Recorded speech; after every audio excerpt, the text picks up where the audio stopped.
जिस दिन मेरे पापा अपने कॉमरेड इन आर्म्स की बेटी को घर लेकर आते हैं, तब मुझे बिल्कुल भी अंदाजा नहीं होता है कि मैं उससे प्यार करने लगूंगा। और यहाँ तक कि मेरा गुड ब्रदर भी सीक्रेटली उस पर क्रश रखता है, जिस पर आखिर में मैं पूरी तरह डिसअपॉइंटेड हो जाता हूँ। मैं कॉलेज एंट्रेंस एग्जामिनेशन में फेल हो गया था और मेरे पेरेंट्स मुझे सीधे घर से बाहर निकाल देते हैं, जबकि मेरा भाई अपने अच्छे बिहेवियर का फायदा उठाकर उससे शादी कर लेता है। और फिर जब मैं दोबारा आंखें खोलता हूँ, तब मैं रिबॉर्न हो चुका होता हूँ। हालांकि इस समय तक मैं उसे कन्फेस भी कर चुका था और रिजेक्ट भी हो गया था, लेकिन इसके बाद मुझे पता चलता है कि कॉलेज एंट्रेंस एग्जामिनेशन शुरू होने में सिर्फ आधा घंटा बाकी है। इस बार मैं प्यार का दर्द नहीं झेलना चाहता हूँ। अपनी पिछली लाइफ में बार बार एग्जाम पेपर्स को एनालाइज करने की वजह से और फ्यूचर की मेमोरीज की वजह से अब मैं सिर्फ मेहनत करके चिंगबेई यूनिवर्सिटी में एडमिशन लेना चाहता हूँ। मैं बस एक केयरफ्री और स्टाइलिश लाइफ जीना चाहता हूँ। तभी एग्जाम शुरू होने से आधा घंटा पहले मेरी सिस्टर जैसी सुची मुझे ढूंढते हुए आती है, जिस पर वो कहती है, मैं कल वाली बात को मजाक मान लेती हूँ, तुम अभी एग्जाम की तैयारी करो, 2 महीने बाद मैं साउथ वेस्ट यूनिवर्सिटी में तुम्हारा इंतजार करूंगी। मैं पीछे मुड़कर मिलिट्री यूनिफॉर्म पहने सुची को देखता हूँ। उसका चेहरा हमेशा की तरह कोल्ड होता है। उसकी स्लिम वेस्ट और लॉन्ग लेग्स साफ दिखाई दे रही होती हैं और उसकी आंखों में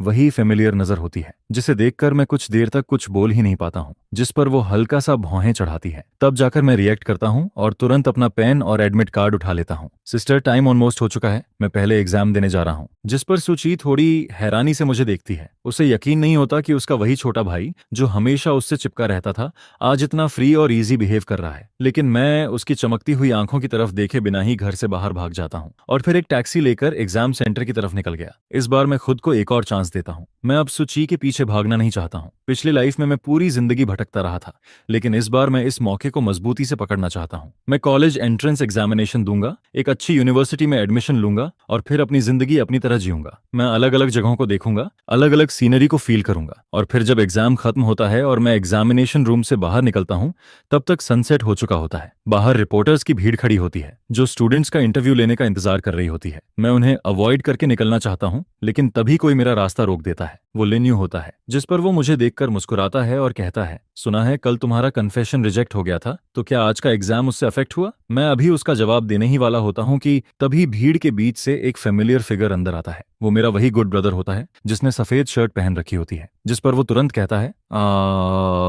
मत पूछो, लिन्यू की हालत बहुत खराब है। यह सुनते ही मेरे दिमाग में पिछली लाइफ की सारी बातें एक साथ वापस आने लगती हैं। मेरी जिंदगी के हर दुख के पीछे यही गुड ब्रदर था, जिस पर उसी ने मेरे कन्फेशन की बात सबको बताई थी। उसी की वजह से मेरे पेरेंट्स ने मुझे घर से निकाल दिया था और बाद में जब मैंने उसे सुची के बगल में प्रौढ़ होकर खड़े देखा था, तब मुझे समझ आया था कि मेरी बर्बाद हुई जिंदगी सिर्फ उसके प्यार का रास्ता साफ करने के लिए थी। लेकिन इस बार सब कुछ दोबारा शुरू हो चुका था, जिस पर मैं उसके हाथ को झटक देता हूँ जो आगे बढ़कर एक्टिंग करने वाला था। फिर मैं पूरी शांति के साथ रिपोर्टर की तरफ मुड़ता हूँ और कहता हूँ, किसी को पसंद करना गलत नहीं होता है और कन्फेस करना भी गलत नहीं होता है, लेकिन इनमें से कोई भी चीज मुझे अफेक्ट नहीं करेगी। मुझे इस एग्जाम पर पूरा कॉन्फिडेंस है। सनसेट की रोशनी मुझ पर पड़ रही होती है और मेरी शैडो पहले से ज्यादा मजबूत दिखाई दे रही होती है। इसके बाद मैं घर की तरफ चलने लगता हूँ, वही घर जो पिछली लाइफ में मेरी सोल का सबसे बड़ा सपना था। और फिर जैसे ही मैं घर के पास बड़े पेड़ के नीचे पहुंचता हूँ, मुझे पापा की फेमिलियर और प्यार भरी आवाज सुनाई देती है। वो मेरा इंतजार कर रहे होते हैं, जिस पर वो कहते हैं, कल तुमने सुची से जो कहा था वो मैंने सुन लिया था। मैंने तुम्हारी माँ को नहीं बताया, तुम भी ना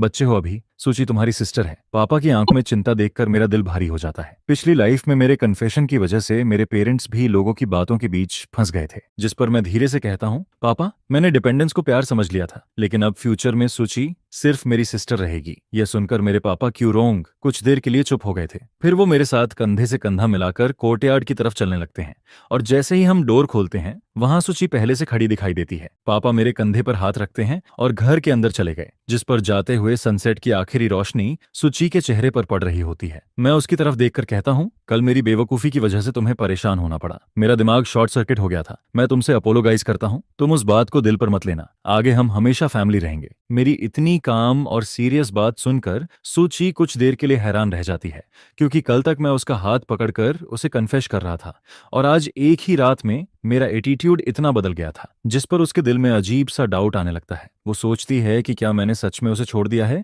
या फिर मैं कोई नया तरीका यूज कर रहा हूँ। जिस पर सूची मेरी तरफ देखती है और कहती है, चेन शेंग ने सही कहा था, अगर तुम ऐसा सोचते हो तो यह अच्छी बात है। कॉलेज एंट्रेंस एग्जामिनेशन जिंदगी का टर्निंग पॉइंट होता है तुम्हारा ध्यान सही चीजों पर होना चाहिए। मैं हमेशा की तरह मुस्कुराकर सिर हिला देता हूँ। फिर वो अपने कमरे से एक कैंपस एटलस निकालकर मेरे हाथ में देती है, जिस पर वो कहती है, हर साल साउथ वेस्ट यूनिवर्सिटी का स्कोर लाइन बढ़ता जा रहा है, तुम्हें पूरी मेहनत करनी पड़ेगी। मैं अपने हाथ में साउथ वेस्ट यूनिवर्सिटी का एडमिशन्स पोस्टर देखता हूँ, जिस पर मेरे चेहरे की स्माइल धीरे धीरे रुक जाती है। लेकिन मैं उसे कुछ नहीं कहता हूँ, क्योंकि पिछली लाइफ में मैं सिर्फ सूची के पीछे भागना चाहता था। इसलिए नेचुरली मैं उसी साउथ वेस्ट यूनिवर्सिटी में जाना चाहता था जो उसके मिलिट्री एरिया के सबसे पास थी। लेकिन आखिर में मैं उसे पा नहीं सका और मेरी जिंदगी पूरी तरह बर्बाद हो गई थी। इसलिए इस बार मैं मजबूती से चिंगबई यूनिवर्सिटी को चूज करना चाहता हूँ।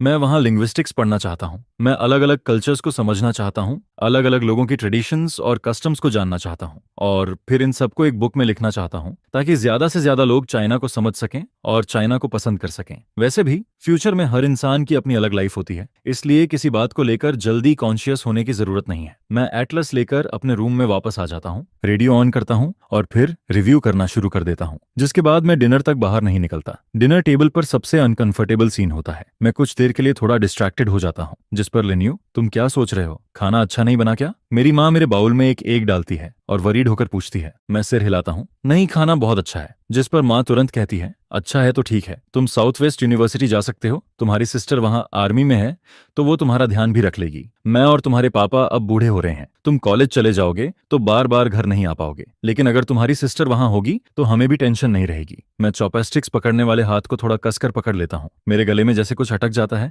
लेकिन फिर भी मैं ये नहीं कह पाता कि मैं साउथ वेस्ट यूनिवर्सिटी नहीं, चिंगबई यूनिवर्सिटी जाना चाहता हूँ। मैं बस धीरे से कहता हूँ, मैं अपना ख्याल रखूंगा, मॉम डैड आप लोग टेंशन मत लो। डिनर के बाद माँ मुझे जल्दी सोने के लिए कहती है, जिसके बाद मैं बाल पोंछते हुए बाहर कोर्टयार्ड में आता हूँ। लेकिन तभी मैं सुक्किन को वहां खड़ा देखता हूँ, जिस पर वो फ्लैट आवाज में कहती है, जब तुम खाना खा रहे थे तब ऐसा लग रहा था कि तुम कुछ कहना चाहते हो। मैं बाल पोंछते हुए थोड़ी देर के लिए रुक जाता हूँ। पिछली लाइफ में सुक्यून हमेशा अपनी पढ़ाई और काम में लगी रहती थी। उसने मुझे, जो हमेशा उसके पीछे घूमता था, कभी नोटिस तक नहीं किया था। लेकिन इस बार उसने मेरी छोटी सी अब नॉर्मेलिटी भी देख ली थी। मैं हल्का सा मुस्कुराता हूँ, नहीं ऐसी कोई बात नहीं है, बस जब मैंने सोचा कि कुछ समय बाद मुझे घर छोड़ना पड़ेगा तो थोड़ा अजीब फील हुआ। मूनलाइट में सुकिन अपने से एक सिर छोटे छोटे भाई को देखती है, जिस पर ना जाने क्यों उसे लगता है कि मैं पहले से थोड़ा अलग हो गया हूँ, थोड़ा समझ से बाहर। मैं क्वाइटली रात के स्काई में स्टार्स को देखने लगता हूँ। टीचर ने एक बार कहा था कि जब इंसान कॉलेज चला जाता है तब उसका होम टाउन सिर्फ विंटर और समर वेकेशन में ही वापस आने की जगह बन जाता है, और जैसे जैसे इंसान बड़ा होता है वैसे वैसे घर वापस आने की बार भी कम होती जाती है। हम दोनों में से कोई कुछ नहीं बोलता और एटमॉस्फेयर थोड़ा साइलेंट हो जाता है। तभी किचन से माँ बाहर आती है, जिस पर वो सुकिन से कहती है, सुकिन, मैचमेकर ने कहा है कि वो तुम्हारी ब्लाइंड डेट जांग फैमिली के झांग हाउस से करवाना चाहता है। तुम आर्मी में वापस जाने से पहले एक बार उससे मिल लो, ठीक है? सुक्यून बिना ज्यादा एक्सप्रेशन बदले कहती है, ठीक है, आप अरेंज कर दीजिए। जिस पर माँ खुश होकर कहती है, अच्छा, तो मैं उन्हें जवाब दे देती हूँ। झांग हाओ का फैमिली बैकग्राउंड भी अच्छा है, अगर सब सही रहा तो बात पक्की कर देंगे। माँ के जाने के बाद मैं सुकिन को रूम में वापस जाते हुए देखता हूँ और फिर मुझे पिछली लाइफ का झांग हाओ याद आ जाता है, जिस पर मैं खुद को रोक नहीं पाता और उसे याद दिलाता हूँ, झांग हाओ उतना सिंपल नहीं है जितना वो दिखता है। जब तुम उससे मिलने जाओ तो थोड़ा ध्यान रखना। जिस पर सुकिन मेरी तरफ देखती है और फिर ठंडी आवाज में कहती है, लिन्यू, तुम सच में बदल गए हो। झांग हाओ तुम्हारा सबसे अच्छा दोस्त है, तुम्हें उसके बारे में इस तरह बुरा नहीं बोलना चाहिए। इतना कहकर वो जोर से डोर बंद कर देती है और मैं वहीं खड़ा रह जाता हूँ। मुझे समझ नहीं आता कि पिछली लाइफ में मैंने ये क्यों नहीं देखा कि वो झांग हाओ को इस तरह डिफेंड करती थी, या शायद मैं इतना ब्लाइंड था कि मुझे कुछ दिखता ही नहीं था। लेकिन अब फ्यूचर में उसके पास कौन खड़ा होगा इससे मेरा कोई लेना देना नहीं है। जिसके बाद मैं वापस अपने रूम में चला जाता हूँ सोने के लिए और अगले दिन के एग्जाम की तैयारी करने लगता हूँ। अगले दिन एग्जाम खत्म होने की बेल बजती है और 10 साल से ज्यादा की मेहनत जो मैंने किताबों और पढ़ाई में बिताई थी वो आखिर इन कुछ आंसर शीट्स में खत्म हो जाती है। लेकिन जैसे ही मैं बाहर निकलता हूँ आसपास के लोग मुझे अजीब नजरों से देखने लगते हैं। अरे, ये तो लिन फैमिली का लड़का है, यही ना जो अपनी ही सिस्टर के पीछे पड़ा हुआ था। सच में कितनी शर्म की बात है, ओल्ड लिन फैमिली का इतना शेमलेस बेटा निकला। लगता है इनके एंसेस्टर्स की ग्रेव गलत जगह बनी हुई है। इतनी मोटी स्किन है इसकी, हमारे वेन्यांग विलेज की इज्जत ही खराब कर दी। उनकी बातें सुनकर मुझे ऐसा लगता है जैसे मैं फिर से पिछली लाइफ के नाइटमेयर में वापस आ गया हूँ। मेरा हाथ धीरे धीरे मुट्ठी में बदल जाता है, लेकिन मैं जानता हूँ कि रूमर्स जैसी चीजों से भागने पर वो और बढ़ती हैं। अगर मैं भागूंगा तो लोग और बातें बनाएंगे, इसलिए इस बार मैं भागने वाला नहीं हूँ। मैं पलटकर उनकी तरफ देखता हूँ, अपना सिर ऊपर करता हूँ और फिर जोर से कहता हूँ, सुचिंग और मेरा कोई ब्लड रिलेशन नहीं है, हमारे बीच कोई गलत रिश्ता नहीं है, किसी को पसंद करना गलत नहीं होता, लेकिन मैं अभी छोटा हूँ, इसलिए कुछ समय के लिए मैं डिपेंडेंस और प्यार में फर्क नहीं समझ पाया। लेकिन अब मैंने सब क्लियर कर लिया है। फ्यूचर में सुचिंग जिसकी भी शादी करेगी, मैं उसे ब्लेस करूंगा, और अगर तुम लोग पीछे से फिर ऐसी बातें करोगे तो मैं तुम्हारे खिलाफ स्लैंडर की कंप्लेन कर दूंगा। मेरी बात और एटीट्यूड देखकर आसपास के लोग थोड़ा शॉक हो जाते हैं, जिस पर वो धीरे धीरे चुप हो जाते हैं और फिर संभल कर बात करने लगते हैं। मैं हल्के कदमों से घर वापस लौटता हूँ और जैसे ही मैं अंदर आता हूँ, मैं अपनी माँ को किचन से खाना लेकर बाहर आते हुए देखता हूँ, जिस पर वो कहती है, खाना बन गया है, बस तुम्हारी सिस्टर के वापस आने का इंतजार है, फिर हम खा लेंगे। मैं प्लेट उठाते हुए कैजुअली पूछता हूँ, सिस्टर कहाँ गई है? जिस पर माँ मुस्कुराकर कहती है, तुम्हारी सिस्टर को समझ आ गई है, कल उसे झांग हाओ के साथ ब्लाइंड डेट पर जाना है ना, इसलिए वो टाउन गई है उसके लिए गिफ्ट्स खरीदने। मैं चुपचाप उनकी बात सुनता हूँ। मुझे बिल्कुल उम्मीद नहीं थी कि सुचिंग, जो हमेशा दूसरों के लिए इतनी कोल्ड रहती थी, वो झांग हाओ के लिए इतने ध्यान से गिफ्ट्स चुनेगी। और फिर जब आखिरी डिश टेबल पर आती है, उसी समय सुचिंग भी वापस आ जाती है। उसके हाथ में बड़े और छोटे कई बैग्स होते हैं और उनमें से एक बैग में एक शर्ट भी रखी होती है, जिस पर माँ तुरंत कहती है, अरे तुमने शर्ट भी खरीदी, लेदर बैग भी खरीदा, तुम बच्ची हो अभी, तुम्हारे पैसे बचाने चाहिए। सुचिंग बिना ज्यादा रिएक्शन दिए कहती है, मॉम इसकी जरूरत थी। मैं उनकी बातें क्वाइटली सुनता हूँ, फिर चुपचाप अपना फेवरेट ब्रेस्ट पॉक खाता हूँ और वापस अपने रूम में चला जाता हूँ। मेरे डेस्क पर मेरी और सू चिंग की एक फोटो रखी होती है और उस फोटो में हम दोनों बहुत ब्राइट स्माइल कर रहे होते हैं। मुझे लगता था कि वो भी मेरे लिए स्पेशल है। जब मैं 10 साल का था तब मैंने गलती से बिल्ली को भगा दिया था, जिस पर वो पूरी रात मेरे पास बैठी रही। जब मैं 12 साल का था और दूसरे बच्चे मुझे परेशान करते थे, तब वो मेरे लिए खड़ी हो जाती थी। एक बार मैं रास्ता भटक गया था, जिस पर वो पूरी रात मुझे ढूंढती रही थी और फिर मुझे घर लेकर आई थी, लेकिन फिर वो आर्मी में चली गई। हमारे मिलने का टाइम कम होता गया और अब उसके पास अपना फैमिली होने वाला है और मैं भी चिंगबई जाकर कॉलेज पढ़ने वाला हूँ। मैं कपबोर्ड से एक पेपर बॉक्स निकालता हूँ और उसमें उससे जुड़ी सारी चीजें रख देता हूँ। उसने मुझे जो स्टेशनरी बॉक्स दिया था, बचपन के टॉयज और हमारी फोटो, सब कुछ। जिसके बाद मैं सोचता हूँ कि अगले दिन इन्हें फेंक दूंगा, लेकिन अगले दिन जैसे ही मैं बाहर निकलता हूँ, तभी मेरी टक्कर सुचिंग से हो जाती है। उसने अपना मिलिट्री यूनिफॉर्म नहीं पहना होता, बल्कि एक नया ड्रेस पहना होता है, जिस पर वो मुझे देखकर पूछती है, तुम क्या पकड़े हुए हो? मैं बॉक्स को थोड़ा ऊपर करता हूँ। कुछ रिव्यू मटेरियल है और कुछ पुराने टॉयज। इन्हें वेलफेयर होम में डोनेट करने वाला हूँ। जिस पर वो बस सिर हिलाती है और कुछ नहीं पूछती। फिर वो कुछ देर वहीं खड़ी रहती है और बाहर निकलते वक्त पीछे मुड़कर कहती है, थोड़ी देर में मॉम को बोल देना। मैं उसकी जाती हुई बैग को देखता हूँ और फिर बॉक्स में रखी हमारी ग्रुप फोटो को। मेरे होंठों पर हल्की सी मुस्कान आ जाती है। अगर उसे सच में कोई फर्क नहीं पड़ता तो शायद उसे यह भी पता नहीं होगा कि यह फोटो फ्रेम हमारी एक साथ वाली इकलौती फोटो थी। कुछ देर बाद मैं सड़क के किनारे पहुंचता हूँ और अपने हाथ में पकड़ा पेपर बॉक्स ट्रैश कैन में फेंक देता हूँ। जिसके बाद मैं ब्रेकफास्ट करता हूँ और फिर टाउन जाने के लिए कार पकड़ लेता हूँ। मैं चिंगबई यूनिवर्सिटी के बारे में जानने के लिए कई बुक स्टोर्स घूमता हूँ। बहुत देर बाद मुझे एक ऐसी बुक मिलती है जिसमें चिंगबई यूनिवर्सिटी के बारे में लिखा होता है। जिसके बाद मैं डेली यूज की चीजें खरीदने के लिए मॉल चला जाता हूँ, जैसे केटल, वॉशर बेसिन और बाकी सामान। इसी बीच मुझे याद आता है कि कल रात मॉम को हल्की खांसी हो रही थी, जिस पर मैं फार्मेसी के अंदर चला जाता हूँ ताकि उनके लिए मेडिसिन ले सकूं। लेकिन जैसे ही मैं अंदर जाता हूँ, मैं वहीं रुक जाता हूँ, क्योंकि मेरे सामने सुचिंग खड़ी होती है और उसके साथ झांग हाओ होता है। वो उसका हाथ पकड़े हुए होता है और सुचिंग उसके हाथ में एक वॉच पहना रही होती है। उसी पल मेरे दिल में सिर्फ 4 शब्द आते हैं, अब सब खत्म हो चुका है। मैं अपनी नजरें वापस हटा लेता हूँ और मुड़कर जाने लगता हूँ, लेकिन तभी झांग हाओ मुझे देख लेता है, जिस पर वो सुचिंग का हाथ पकड़कर बाहर आता है और जानबूझकर अपनी रिस्ट पर पहनी हुई वॉच दिखाता है। उसके चेहरे पर साफ प्राउड दिखाई दे रहा होता है। फिर वो मुस्कुराकर कहता है, सुचिंग और मेरी ब्लाइंड डेट बहुत अच्छी रही, हम दोनों जल्दी ही शादी करने वाले हैं, तुम्हें बुरा तो नहीं लगेगा? मैं बिना एक्सप्रेशन बदले कहता हूँ, नहीं। जिस पर सुचिंग धीरे से कहती है, लिन यू, फ्यूचर में तुम्हारा ब्रदर मेरा भी छोटा भाई होगा। वो झांग हाओ की तरफ देखकर हल्का सा मुस्कुराती है और सिर हिलाती है। मैं भी हल्का सा मुस्कुरा देता हूँ, लेकिन कुछ नहीं कहता, क्योंकि पिछली लाइफ में मैं झांग हाओ का रियल चेहरा देख चुका हूँ। मैं पहले ही समझ चुका हूँ कि वो कैसा इंसान है। इस लाइफ में मैं उससे किसी भी तरह का रिलेशन नहीं रखना चाहता। जिस पर झांग हाओ के चेहरे की स्माइल और बड़ी हो जाती है। फिर वो कहता है, लिन यू, हम दोनों को अभी कुछ और सामान खरीदना है, तुम हमारे साथ चलोगे?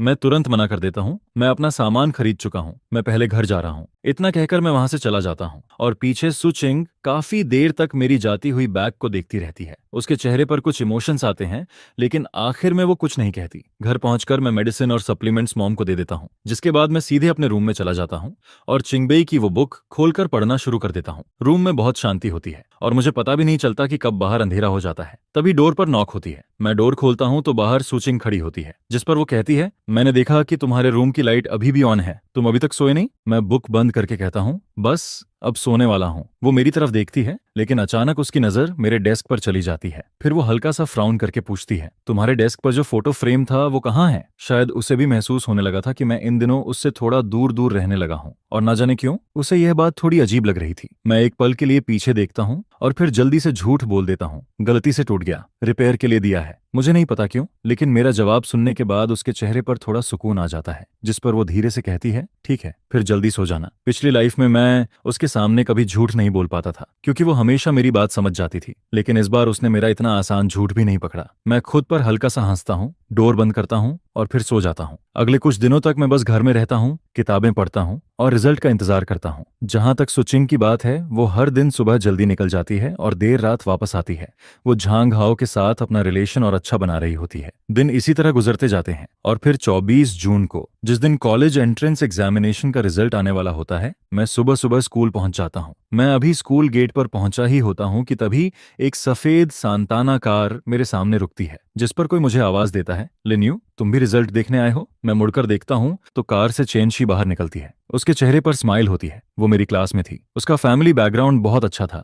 उसके पेरेंट्स बड़े ऑफिसर्स थे, लेकिन पहले कभी हमारी ज्यादा बात नहीं हुई थी। मैं पॉलिटली सिर हिला देता हूँ, लेकिन चेनशी को इससे कोई फर्क नहीं पड़ता। वो सीधे मेरे पास आ जाती है और कहती है, चलो साथ में चलते हैं। जिसके बाद हम दोनों साथ में टीचर के ऑफिस में जाते हैं। जैसे ही मुझे रिपोर्ट कार्ड मिलता है, मैं थोड़ा नर्वस हो जाता हूँ। मैं धीरे से रिपोर्ट कार्ड खोलता हूँ और नीचे बड़े साफ लेटर्स में मेरा टोटल स्कोर लिखा होता है, 689 पॉइंट्स। उसे देखते ही मैं लंबी सांस लेता हूँ, क्योंकि मैंने चिंगबे यूनिवर्सिटी का पिछले कई सालों का एडमिशन स्कोर देखा था। वो लगभग 670 के आसपास रहता था। मतलब इस स्कोर के साथ मेरा एडमिशन ऑलमोस्ट पक्का था, जिस पर मैं मन ही मन टीचर वांग को थैंक यू कहता हूँ और फिर जल्दी से घर जाकर यह गुड न्यूज बताने का सोचता हूँ। लेकिन मैं काफी देर तक बाहर खड़ा रहता हूँ और कोई कार नहीं मिलती। तभी सुबह की धूप धीरे धीरे मुझ पर पड़ने लगती है। जब मैं घर पहुंचता हूं और कार से उतरता हूं, तभी मैं देखता हूं कि सुक्विन और जांग हाओ हाथ पकड़कर कोर्टयार्ड से बाहर आ रहे होते हैं। मैं तुरंत अपनी नजरें हटा लेता हूं और ड्राइवर सीट पर बैठी चेन शी को थैंक यू कहता हूं, जिस पर चेन शी के चेहरे पर एक प्यारी सी स्माइल आ जाती है। वो कहती है, अगर सच में थैंक यू कहना है तो 2 दिन बाद मेरा बर्थडे है, तुम आ जाना। मैं हल्का सा मुस्कुरा देता हूं। तभी झांग हाओ बढ़ा चढ़ाकर कहता है, लिन्यू, वो अभी चेन शी थी ना, तुम्हें नया पार्टनर मिल गया है क्या? लेकिन वो तो फेमस परिवार की बेटी है। अगर तुम उसके साथ रहोगे तो मुझे नहीं लगता उसका कोई अच्छा रिजल्ट निकलेगा। मैं कुछ कहने ही वाला होता हूँ कि तभी सु किन की आवाज आती है, जिस पर वो कहती है, जहांग हाओ सही कह रहा है, चेन फैमिली हमारे जैसी नहीं है। तुम अभी छोटे हो, तुम्हें अपने लिमिट्स समझने चाहिए। किसी के साथ भी कैजुअली मत घूमा करो। मैं उसकी तरफ देखता हूँ। मुझे समझ नहीं आता कि वो मेरे बारे में ऐसा क्यों कह रही है। मैं तुरंत जवाब देता हूँ, वो बस मेरी क्लासमेट है जिसने मुझे घर छोड़ा है और मैं अब बच्चा नहीं हूँ। मैं किससे दोस्ती करूं, ये मेरी फ्रीडम है। मैं थक गया हूं, मैं अंदर जा रहा हूं। इतना कहकर मैं कोर्टयार्ड के अंदर चला जाता हूं। पीछे सुकिन वहीं खड़ी रहती है और काफी देर तक मेरे रूम के डोर को देखती रहती है। उसके चेहरे पर हल्की सी उदासी दिखाई दे रही होती है। रात को मैं अपने पेरेंट्स को अपना स्कोर बता देता हूं, लेकिन उन्हें मेरे चिंगबे यूनिवर्सिटी वाले प्लान के बारे में पता ना चले, इसलिए मैं जानबूझकर उस टाइम स्कूल की लाइब्रेरी जाता हूं जब सुकिन घर पर नहीं होती, और वहीं कंप्यूटर यूज करके अपना वॉलंटियर फॉर्म भर देता हूं। कुछ दिन बाद एक दिन मैं बाहर जा रहा होता हूं, तभी रास्ते में मेरी मुलाकात चेनशी और उसके दोस्तों से हो जाती है, जिस पर चेनशी मुझे देखकर कहती है,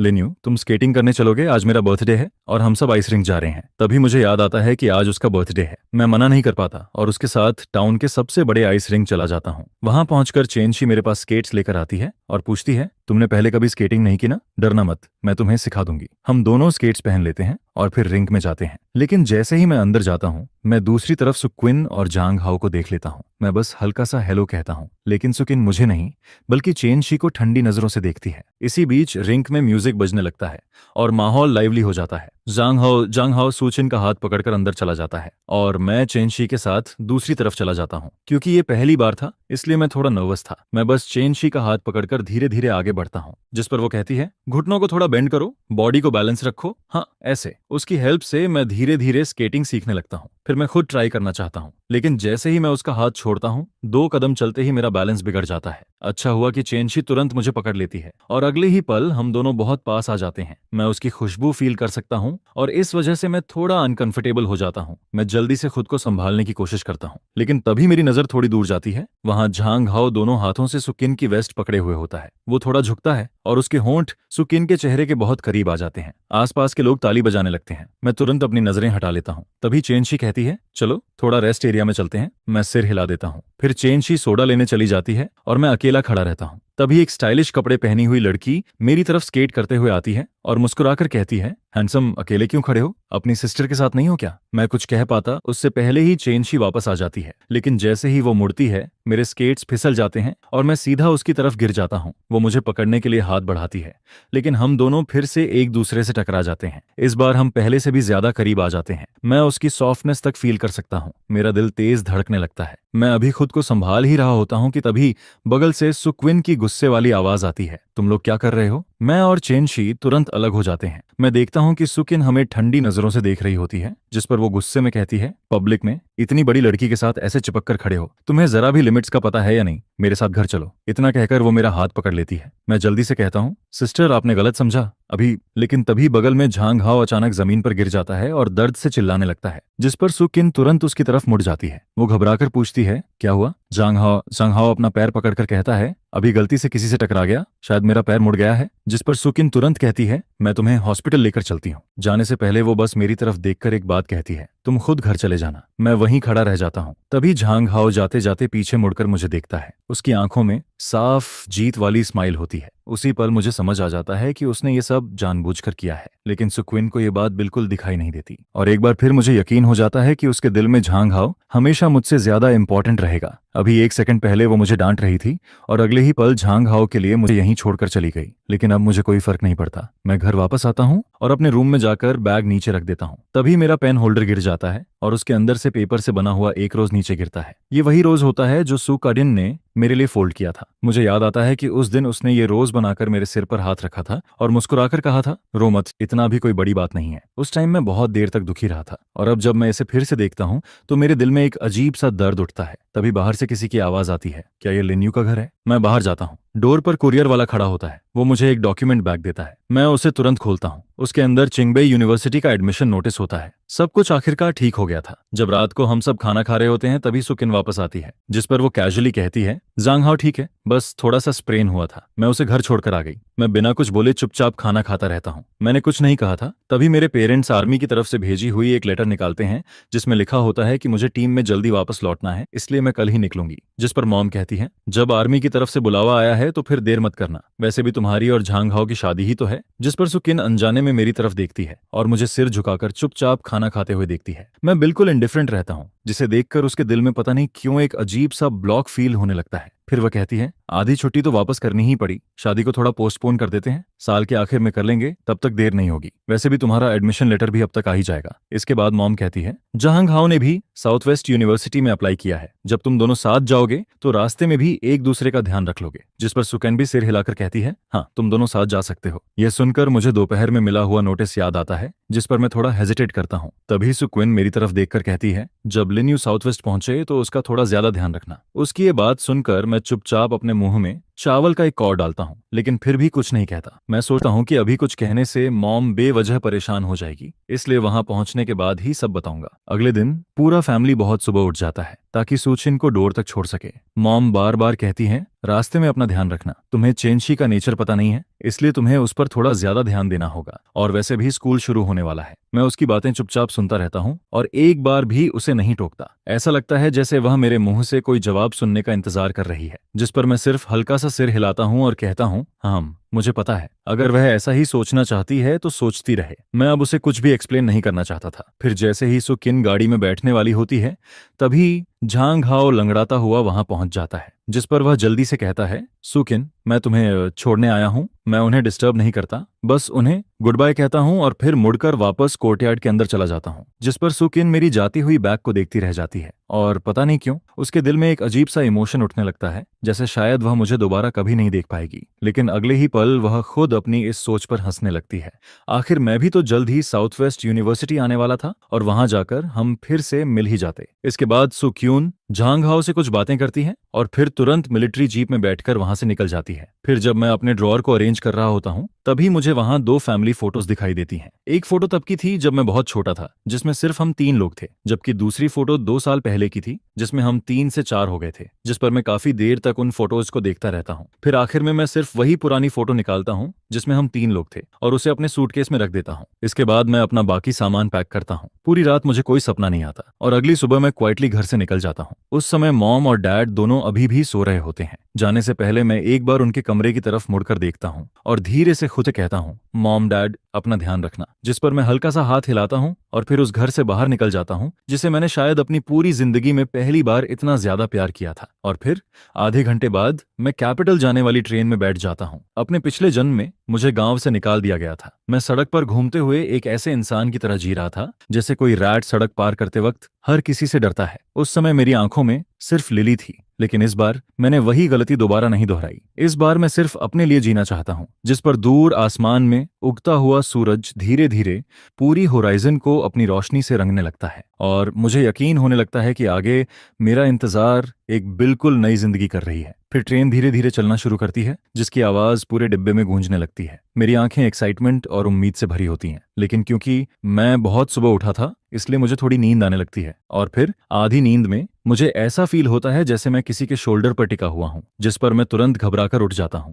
लेकिन जैसे ही मैं बगल में देखता हूं, वहां एक जाना पहचाना साइड फेस दिखाई देता है। चेंशी, मैं हैरानी से उसकी तरफ देखकर कहता हूं, तुम यहाँ कैसे? जिस पर वह मुस्कुराकर कहता है, तो तुम उठ गई? फिर वह मेरी तरफ देखकर कहता है, ऑब्वियसली तुम्हारी तरह ही मैं भी कैपिटल जा रहा हूँ। यह सुनकर मैं और भी ज्यादा शॉक्ड हो जाता हूँ और फिर जल्दी से पूछता हूँ, इतना कोइंसिडेंस? क्या तुम्हारा भी चिंगबई में एडमिशन हो गया? जिस पर वह मुस्कुराते हुए सिर हिलाता है और बस उसी तरह हम दोनों साथ सफर करने लगते हैं। दूसरी तरफ लिन फैमिली में मॉम और डिया और डैड सुबह का ब्रेकफास्ट बनाते रहते हैं, लेकिन काफी देर तक मैं कमरे से बाहर नहीं आता। जिस पर मॉम मुझे उठाने के लिए मेरे रूम में जाती है, लेकिन जैसे ही वह दरवाजा खोलती है वह वहीं रुक जाती है, क्योंकि रूम पूरी तरह खाली होता है। बेड बिल्कुल साफ सुथरा रखा होता है और तभी उसकी नजर डेस्क पर रखी हुई एक लेटर पर पड़ती है, जिस पर वह घबराकर जोर से चिल्लाती है, वे लाओ लिन, जल्दी आओ, तुम्हारा बेटा चला गया। यह सुनकर डैड तुरंत भागते हुए वहां आता है। फिर वह डेस्क पर रखी हुई लेटर उठाता है। एनवेलप के ऊपर लिखा होता है मॉम और डैड के लिए, जिस पर वह जल्दी से उसे खोलता है। मॉम डैड, जब तक आप ये लेटर पढ़ रहे होंगे तब तक मैं शायद कैपिटल जाने वाली ट्रेन में बैठ चुका हूंगा। मैंने आपको कभी नहीं बताया कि मुझे चिंगबई यूनिवर्सिटी से एडमिशन लेटर मिला है, साउथ वेस्ट यूनिवर्सिटी से नहीं। लेकिन प्लीज मेरी चिंता मत करना, मैं अपना ध्यान रख लूंगा। जैसे ही मैं चिंगबई में सेटल हो जाऊंगा मैं आपको कॉल करूंगा या फिर लेटर लिखूंगा। आपका लिन्यू। यह पढ़ते ही मॉम और डैड दोनों पूरी तरह स्टनर्ड रह जाते हैं, जिस पर मॉम जल्दी से कहती है, लिन्यू चिंगबई चला गया? वह तो साउथ वेस्ट जाने वाला था, आखिर इस बच्चे को हुआ क्या है? फिर वह तुरंत घबराकर कहती है, नहीं, मुझे अभी सुकिन को फोन करना होगा, उसे सब बताना होगा। उसी समय साउथ वेस्ट आर्मी में सुकिन, जो कि शार्प नाइफ ट्रेनिंग कैंप की कैप्टन होती है, नए रिक्रूट्स को ट्रेन करवा रही होती है। लेकिन तभी अचानक उसके दिल में एक अजीब सा एहसास होने लगता है। उसे ऐसा फील होता है जैसे वह कोई बहुत जरूरी चीज खो रही हो, जिस पर वह हल्का सा भौहें सिकोड़ती है और अचानक उसके दिमाग में मेरी इमेज आने लगती है। लेकिन अगले ही पल वह अपना सिर हिलाती है और खुद से कहती है, लिन्यू तो जल्दी ही साउथ वेस्ट यूनिवर्सिटी आने वाला है, हम जल्द ही मिलेंगे। मैं उसे कैसे खो सकती हूँ? वह पूरी तरह भूल चुकी होती है कि मैंने पहले कभी चिंगबई का नाम भी लिया था। जिस पर वह ज्यादा नहीं सोचती, अपना मूड ठीक करती है और फिर से ट्रेनिंग में लग जाती है। इसके बाद मैं कुछ डेली यूज की चीजें खरीदता हूँ और बहुत सारे बैग्स लेकर फैमिली क्वार्टर्स में वापस आता हूँ। तभी रास्ते में सामने वाले घर की मिलिट्री सिस्टर इन लॉ मुझे देख लेती है, जिस पर वह हंसते हुए कहती है, कैप्टन सू, आपने तो बहुत सारी चीजें खरीद लीं, क्या आपका ब्रदर इन लॉ अब यहाँ रहने आने वाला है? ये सुनकर मैं कुछ नहीं कहता और ना ही उसकी बात का अपोज करता हूँ, लेकिन पता नहीं क्यों मेरे दिल में हल्की सी खुशी होने लगती है। और फिर इसी तरह दिन धीरे धीरे गुजरने लगते हैं। आखिरकार वह दिन भी आ जाता है जब साउथ वेस्ट यूनिवर्सिटी ऑफिशियली शुरू होने वाला होता है। स्कूल गेट के अंदर आते हुए स्टूडेंट्स की भीड़ में सर्च करते हुए तभी एक जाना पहचाना फिगर सामने दिखाई देता है। पीछे से एक हैरान आवाज आती है, सुचिंग, क्या तुम खास मेरे लिए यहाँ वेट कर रही हो? वो झांग हाव होता है, जिस पर सुचिंग इधर उधर देखती है। वहां सिर्फ वही अकेला होता है, जिस पर वो पूछती है, सिर्फ तुम ही क्यों आए हो? लिन्यू तुम्हारे साथ नहीं है? जिसके जवाब में झांग हाव कहता है, तुम्हें नहीं पता, लिन्यू तो पहले ही चेंशी के साथ चिंगबई चला गया। यह सुनते ही सुचिंग वहीं स्टनर्ड रह जाती है। उसे ऐसा फील होता है जैसे उसका दिल किसी गहरी खाई में गिर गया हो। उसका दिमाग पूरी तरह ब्लैंक हो जाता है। उसे समझ नहीं आता ऐसा कैसे हो सकता है। जिस यूनिवर्सिटी में लिन्यू हमेशा जाना चाहता था वो तो साउथ वेस्ट यूनिवर्सिटी थी, लेकिन फिर उसकी बात अचानक बीच में ही रुक जाती है, क्योंकि उसे मेरी पहले कही हुई बातें याद आने लगती हैं। मैंने कहा था कि मैं चिंगबेई जाकर लिंग्विस्टिक्स पढ़ना चाहता हूँ, लेकिन सुचिंग हमेशा यही सोचती रही कि मैं मजाक कर रहा हूँ। उसे लगा था कि मैं झांग हाओ और बाकी लोगों से जानबूझकर ऐसा कह रहा हूँ, लेकिन अब उसे समझ आता है कि वो मेरी रियल सोच थी और मैं सच में सबसे छुपकर क्वाइटली चिंगबेई चला गया था। जिस पर सुचिंग ये बात एक्सेप्ट नहीं कर पाती। वो मुझसे बात करके सब समझना चाहती है, फिर वो तुरंत मुड़कर जाने लगती है, लेकिन तभी झांग हाओ उसका हाथ पकड़ लेता है। सुचिंग, मैं अभी अभी यहाँ आया हूँ, मुझे यहाँ कुछ भी पता नहीं है, क्या तुम थोड़ी देर मेरे साथ रह सकती हो? जिस पर सुचिंग ठंडे स्वर में कहती है, तुम खुद अपना ध्यान रखो, मुझे अभी कुछ काम है। इतना कहकर वो तुरंत गाड़ी में बैठती है और वहां से चली जाती है। पीछे सिर्फ गाड़ी का धुआं रह जाता है,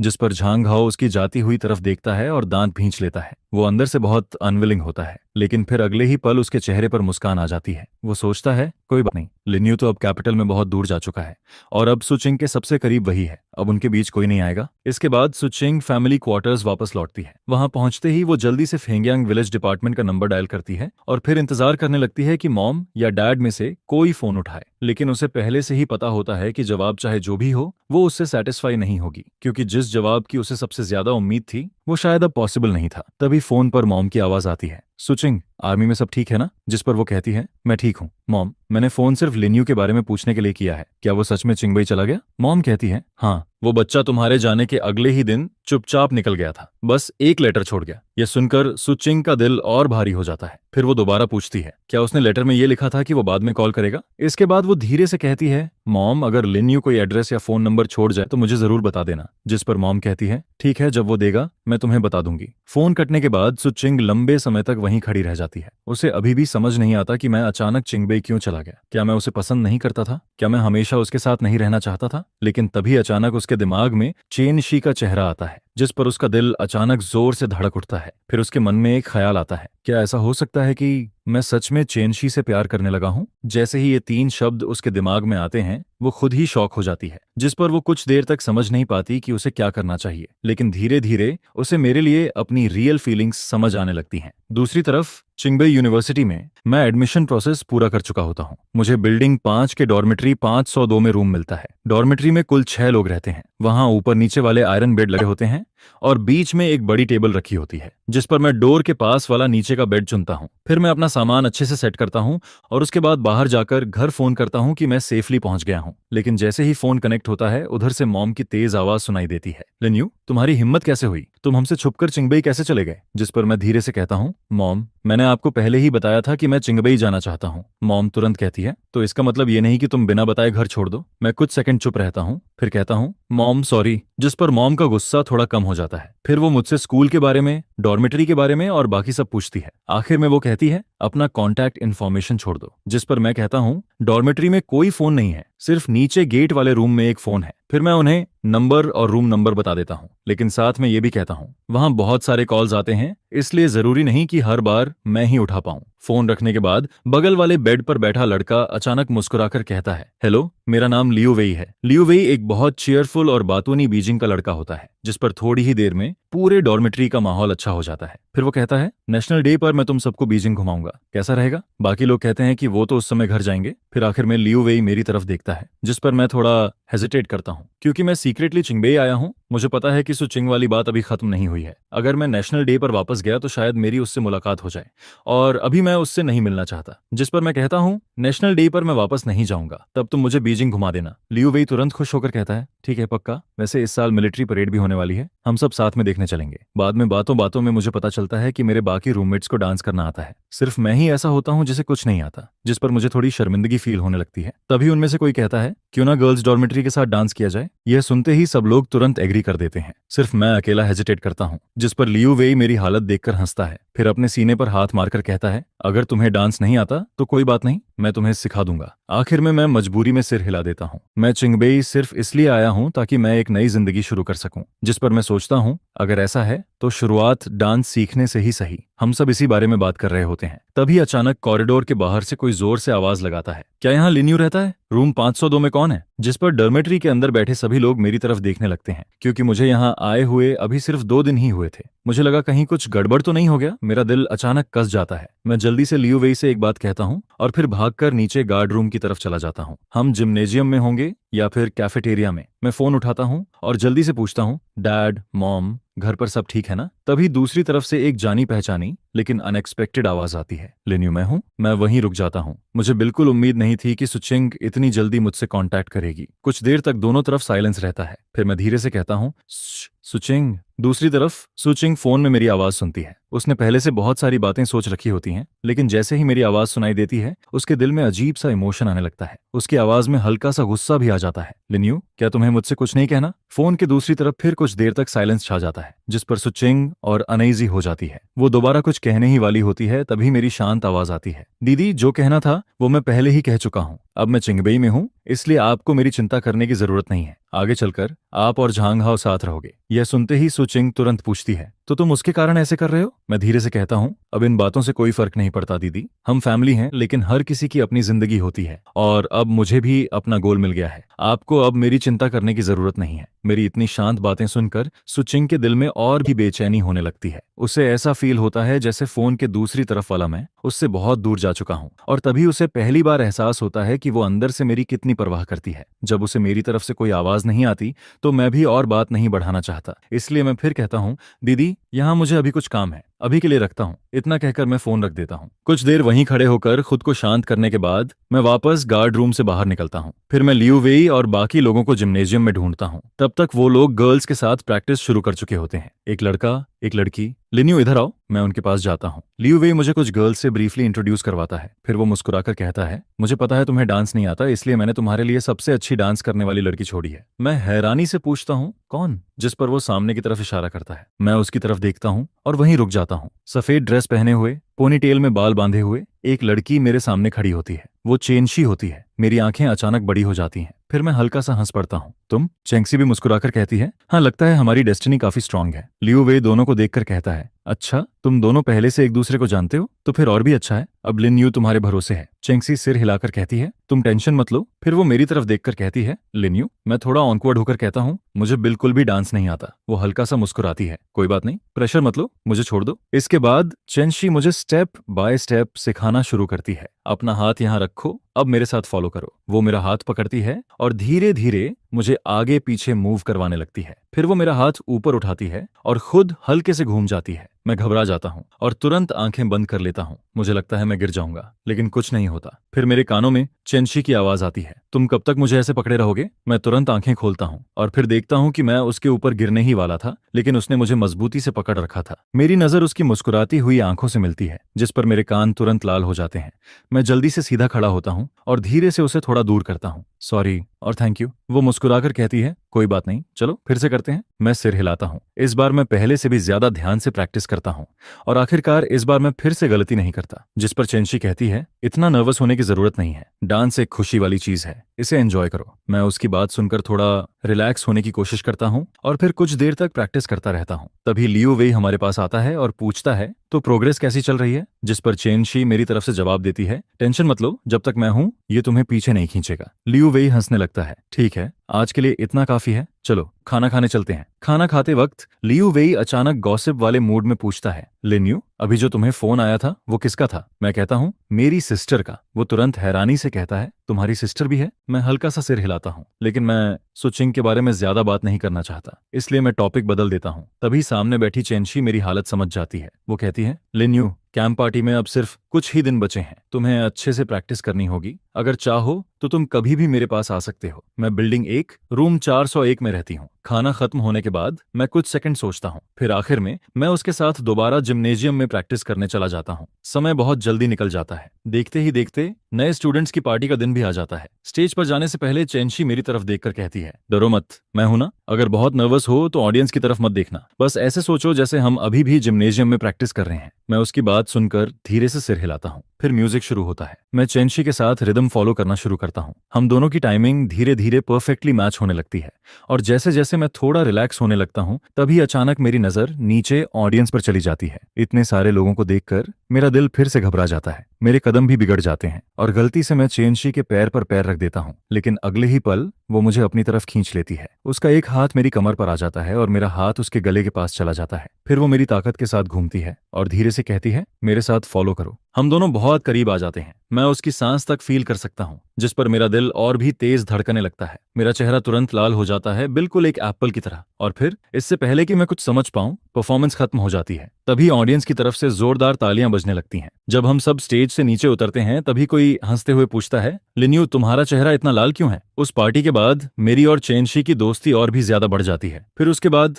हम सब अपनी पढ़ाई में लग जाते हैं। क्लासेस के अलावा मैं अपना ज्यादातर टाइम लाइब्रेरी में बिताने लगता हूँ, और वहां भी मेरी अक्सर चेनशी से मुलाकात हो जाती है, जिस पर धीरे धीरे हम दोनों और करीब आने लगते हैं। लिन्यू, तुम्हारा और सॉन का कुछ चल रहा है क्या? जिस पर मैं तुरंत कहता हूँ, नहीं। लेकिन फिर मैं थोड़ा रुक कर कहता हूँ, बस हम लोग अक्सर लाइब्रेरी में मिल जाते हैं। जिस पर सामने वाला तुरंत हंसने लगता है। अरे झूठ मत बोलो, मैं सिर्फ इतना ही कह पाता हूँ, मैं सच में उससे लाइब्रेरी में ही मिलता हूँ, इससे ज्यादा कुछ नहीं है। लेकिन फिर मुझे लियू वेई की कही हुई बात याद आती है। उसने कहा था कि ये बात सुनकर बहुत लोग गलत समझ सकते हैं। जिस पर अगले दिन जब मेरी फिर से चेनशी से लाइब्रेरी में मुलाकात होती है, तो मैं जानबूझकर उससे थोड़ी दूरी बनाकर रखता हूँ।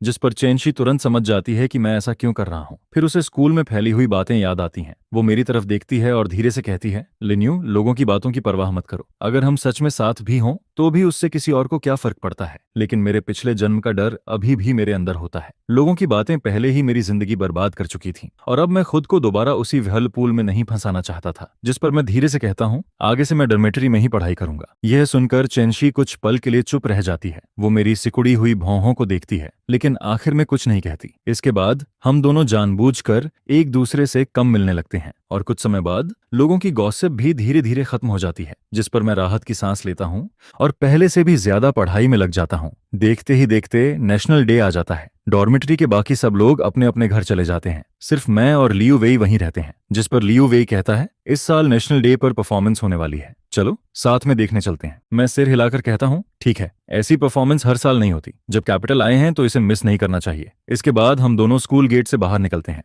लेकिन तभी सामने हमें चेनशी मिल जाती है। जिस पर वो पूछती है, तुम लोग अभी तक घर नहीं गए, कहाँ जा रहे हो? लियू वेई कहता है, हम लोग शो देखने जा रहे हैं। जिस पर चेनशी मुस्कुराकर कहती है, अच्छा, मैं भी वहीं जा रही हूँ, चलो साथ चलते हैं। फिर वो शायद डरती है कि कहीं मैं मना ना कर दूं। जिस पर वो जल्दी से हमें अपनी सांताना में बैठा लेती है, और फिर हम तीनों स्क्वायर की तरफ निकल जाते हैं। वहां पहुंचते ही हमें बहुत ज्यादा भीड़ दिखाई देती है। जिस पर चेनशी कहती है, इधर कुछ नहीं दिखेगा, मेरे साथ आओ। इतना कहकर वो हमें दूसरी तरफ ले जाती है। जब मैं वहां पहुंचता हूं तो मैं हैरानी से उसके चुने हुए स्पॉट को देखता हूं। वहां से सब कुछ बिल्कुल साफ दिखाई दे रहा होता है। जिस पर मैं चेनशी की तरफ देखकर हैरानी से पूछता हूं, तुम आखिर हो कौन? तुम्हें इतनी अच्छी जगह कैसे मिल गई? तभी मुझे स्कूल में सुनी हुई बात याद आती है। मैंने सुना था कि उसके ग्रैंडपा कोई बहुत बड़े आदमी है। लेकिन चेनशी सिर्फ हल्का सा मुस्कुराती है, कुछ नहीं, परफॉर्मेंस शुरू होने वाली है। जिस पर मैं कुछ नहीं कहता। लेकिन तभी मैं नोटिस करता हूं कि लियू वेई की नजरें चेनशी की तरफ बदल चुकी हैं।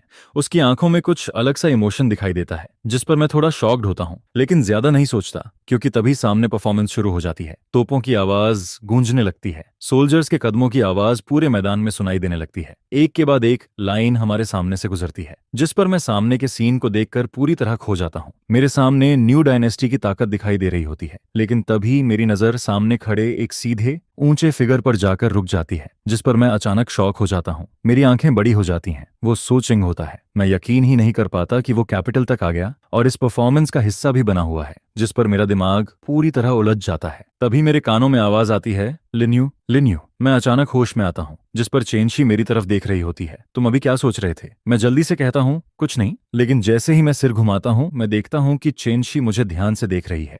उसने भी सु चिंग को देख लिया होता है, और वो तुरंत समझ जाती है कि मेरे एक्सप्रेशन में कुछ गड़बड़ है। जब वो फेंगियांग विलेज में थी, तभी से उसे लगता था कि मेरे और सुचिंग के बीच का रिश्ता थोड़ा अजीब है। जिस पर चेनशी हल्का सा भौहें सिकोड़ती है।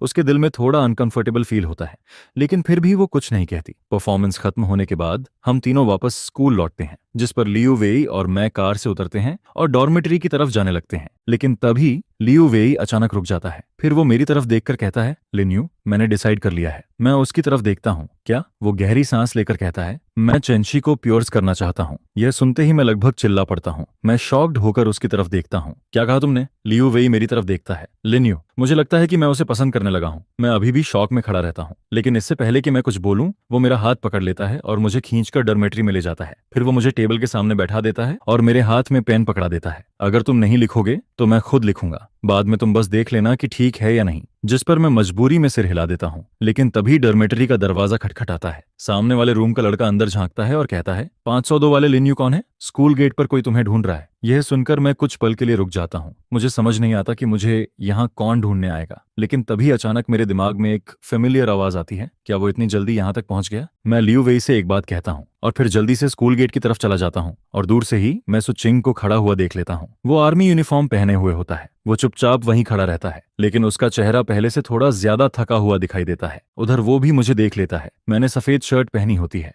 मैं पहले से ज्यादा साफ सुथरा और कॉन्फिडेंट दिखाई दे रहा होता हूँ। अब मैं वैसा नहीं लगता जैसा फेंगयांग विलेज में उसके पीछे पीछे घूमने वाला छोटा लिन्यू था, जो हर वक्त उसे दीदी कहता रहता था। जिस पर सुचिंग अपनी आंखें बंद करता है। उसके दिल में अचानक एक भारी सा एहसास होने लगता है। फिर वो धीरे से कहता है, लिन्यू चलो कहीं बैठते हैं, मुझे तुमसे कुछ बात करनी है। मैं कुछ सेकंड उसे देखता हूँ, फिर धीरे से सिर हिला देता हूँ। इसके बाद मैं उसे स्कूल के पास वाले एक छोटे पार्क में ले जाता हूँ। हम दोनों बेंच पर बैठ जाते हैं, लेकिन कुछ देर तक दोनों में से कोई कुछ नहीं कहता, जिस पर सुचिंग के दिमाग में पिछले कुछ दिनों की सारी बातें घूमने लगती हैं। जब से मैंने उसका फोन काटा था, तब से उसका दिल बेचैन था। उसके दिमाग में हर वक्त मैं ही था, लेकिन उसे खुद समझ नहीं आता था कि वो क्या करना चाहती है। वो सिर्फ मुझे देखना चाहती थी। फिर वो धीरे से मेरी तरफ देखती है, लेकिन उससे पहले कि वो कुछ कहे, उसके दिमाग में साउथ वेस्ट यूनिवर्सिटी की फ्रेशमैन मिलिट्री ट्रेनिंग की याद आ जाती है। उसे वहां चीफ इंस्ट्रक्टर बनाकर भेजा गया था और उस दौरान झांग हाओ हर वक्त उसके आसपास बना रहता था। पहले फेंगयांग विलेज में उसे कभी कुछ अजीब नहीं लगता था। आखिरकार झांग हाओ वही इंसान था जिससे सुचिंग ने खुद प्रॉमिस किया था। लेकिन झांग हाओ ने हर चीज को बहुत नेचुरली लेना शुरू कर दिया था, जिस पर पहली बार सुचिंग को उसके लिए एक स्ट्रॉन्ग डिस्कम्फर्ट फील होने लगता है और पहली बार उसके मन में ये ख्याल आता है कि वो उससे शादी नहीं करना चाहती। जिस पर इसके बाद वो जानबूझकर या कभी कभी बिना सोचे झांग हाओ से दूरी बनाने लगती है। तभी एक दिन झांग हाओ उससे कहता है, सुचिंग क्या हम दोनों की शादी तय नहीं है? जिस पर सुचिंग कुछ सेकंड चुप रहती है, फिर धीरे से कहती है, झांग हाओ हमारी शादी के बारे में मुझे लगता है कि हमें दोबारा सोचना चाहिए। यह सुनते ही झांग हाओ का चेहरा बदल जाता है। क्यों? क्या मैं तुम्हारे लिए काफी नहीं हूँ? जिस पर सुचिंग धीरे से कहती है, मुझे माफ करना, लेकिन मैंने फैसला कर लिया है। अब वो दोबारा उसी कीचड़ में नहीं फंसना चाहती थी, क्योंकि अब उसे धीरे धीरे समझ आने लगा था कि वो रियल में किसकी परवाह करती है। दूसरी तरफ पार्क में मेरे और सुचिंग के बीच छाई हुई साइलेंस को झांग हाओ की बात जैसे डिफॉल्ट आंसर दे देती है। झांग हाओ ठंडे स्वर में हंसता है, वो तुम्हारा भाई है, तुम ऐसा नहीं कर सकती, और वैसे भी वो तो कैपिटल जा चुका है। क्या तुम्हें लगता है कि वो वापस मुड़कर आएगा? जिस पर सुचिंग उसकी तरफ देखती है, तुम्हें पता है ना कि वो अचानक चिंगबई क्यों गया? क्या तुमने मुझसे कुछ छुपाया है? झांग हाओ बिना झिझक कहता है, हाँ मुझे पता है। तो क्या? मैं सिर्फ तुम्हारी मदद कर रहा था। यह सुनते ही सुचिंग को सब समझ आ जाता है।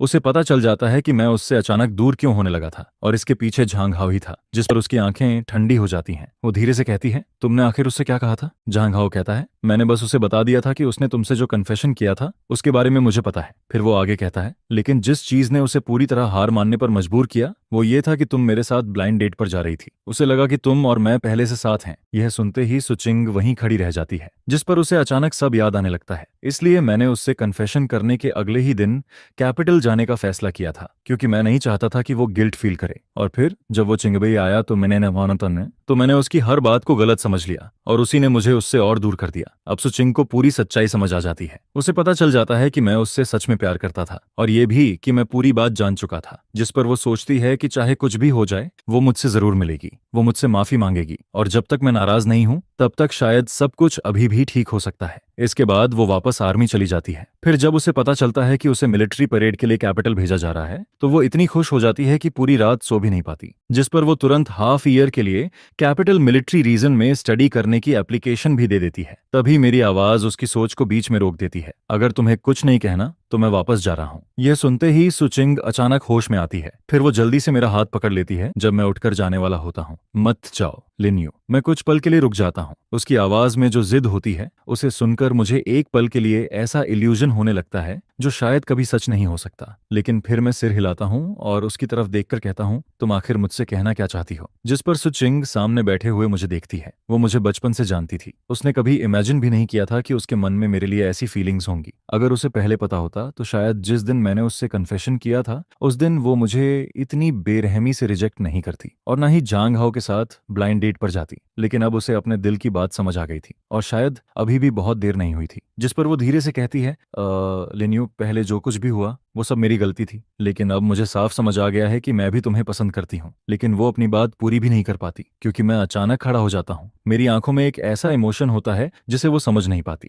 जिस पर उसकी बाकी बात गले में ही अटक जाती है। कुछ सेकंड बाद वो फिर जल्दी से कहती है, लिन्यू, मैं सच बोल रही हूँ, मैंने सब सोच लिया है। जब तक मैं तुम्हारे साथ रह सकती हूँ। लेकिन इससे पहले कि वो अपनी बात पूरी करे, मैं उसे सीधे रोक देता हूँ। नहीं, मैं अपनी मुट्ठी कस लेता हूँ ताकि अपने अंदर की सारी फीलिंग्स को दबा सकूं। फिर मैं उसकी तरफ देखकर साफ शब्दों में कहता हूँ, मैं अब सब छोड़ चुका हूँ। आगे से तुम मेरे लिए सिर्फ मेरी सिस्टर रहोगी। फिर मैं आगे कहता हूँ, और तुम ये भूल रही हो कि साल के आखिर में तुम्हारी और झांग हाओ की शादी होने वाली है। जिस पर सुचिंग तुरंत कहती है, मैं उसे सब साफ बता चुकी हूँ और मॉम डैड को भी समझा दूंगी। तुम्हें किसी बात का बर्डन लेने की जरूरत नहीं है। मैं उसकी तरफ देखता हूँ और पहली बार मुझे अपनी ही नजरों पर शक होने लगता है, क्योंकि मुझे लगता है कि वो हमेशा सिर्फ अपने बारे में सोचती आई है। जब उसे लगा कि वो मुझे पसंद नहीं करती तो उसने मुझे बिना सोचे रिजेक्ट कर दिया। उसने मुझे ये तक अलाउ नहीं किया कि मैं उसे पसंद कर सकूं। और जब झांग हाओ की वजह से उसने मुझे छोड़ दिया, तब भी उसने पीछे मुड़कर नहीं देखा। लेकिन अब जब मैं फाइनली उसे छोड़ चुका हूं तो वो दोबारा मेरे सामने आकर खड़ी हो गई है, जिस पर मेरे दिल में एक अलग सी फीलिंग उठती है। फिर मैं उसकी तरफ देखकर एक एक शब्द साफ बोलता हूं, मैं एक बार फिर कह रहा हूं, अब फैमिली वाली फीलिंग के अलावा मेरे दिल में तुम्हारे लिए कुछ नहीं है। और जहां तक तुम्हारा और झांग हाओ का सवाल है, मुझे उससे कोई फर्क नहीं पड़ता। फिर मैं पीछे हटता हूँ, मुझे अभी काम है, मैं जा रहा हूँ। इतना कहकर मैं मुड़ जाता हूँ सन्ना और वहां से चलने लगता हूँ। लेकिन जैसे ही मैं एक कदम आगे बढ़ाता हूँ, सुचिंग फिर से मेरा हाथ पकड़ लेती है। मुझे पता है तुम गुस्से में ये सब कह रहे हो, पहले मैंने तुम्हें हर्ट किया था, लेकिन आगे से मैं उसका दुगना लौटाऊंगी। यह सुनकर मेरा मन करता है कि मैं वहीं आंखें घुमा लूं। मुझे समझ नहीं आता कि क्या सुचिंग को लोगों की बात समझ ही नहीं आती, जिस पर मैं अब और बहस नहीं करना चाहता। मैं उसका हाथ झटक देता हूँ और तेज कदमों से आगे बढ़ने लगता हूँ। लेकिन सुचिंग की नजर में मेरा ये रिएक्शन सिर्फ गुस्सा होता है, जिस पर वो हल्का सा मुस्कुराती है और फिर मेरे पीछे पीछे चलने लगती है। लिन्यू, मैंने कैपिटल मिलिट्री रीजन में हाफ ईयर स्टडी के लिए अप्लाई किया है। आगे से मैं तुमसे अक्सर मिलने आ सकूंगी। यह सुनते ही मेरे दिल में और भी ज्यादा इरिटेशन होने लगता है। जब मैं उसे पसंद करता था तब उसने मुझे बिना वजह रिजेक्ट कर दिया, और अब जब मैं फाइनली उसे छोड़ चुका हूं तो वो खुद मेरे पीछे आ रही है, जिस पर मैं अंदर से पूरी तरह थक जाता हूं।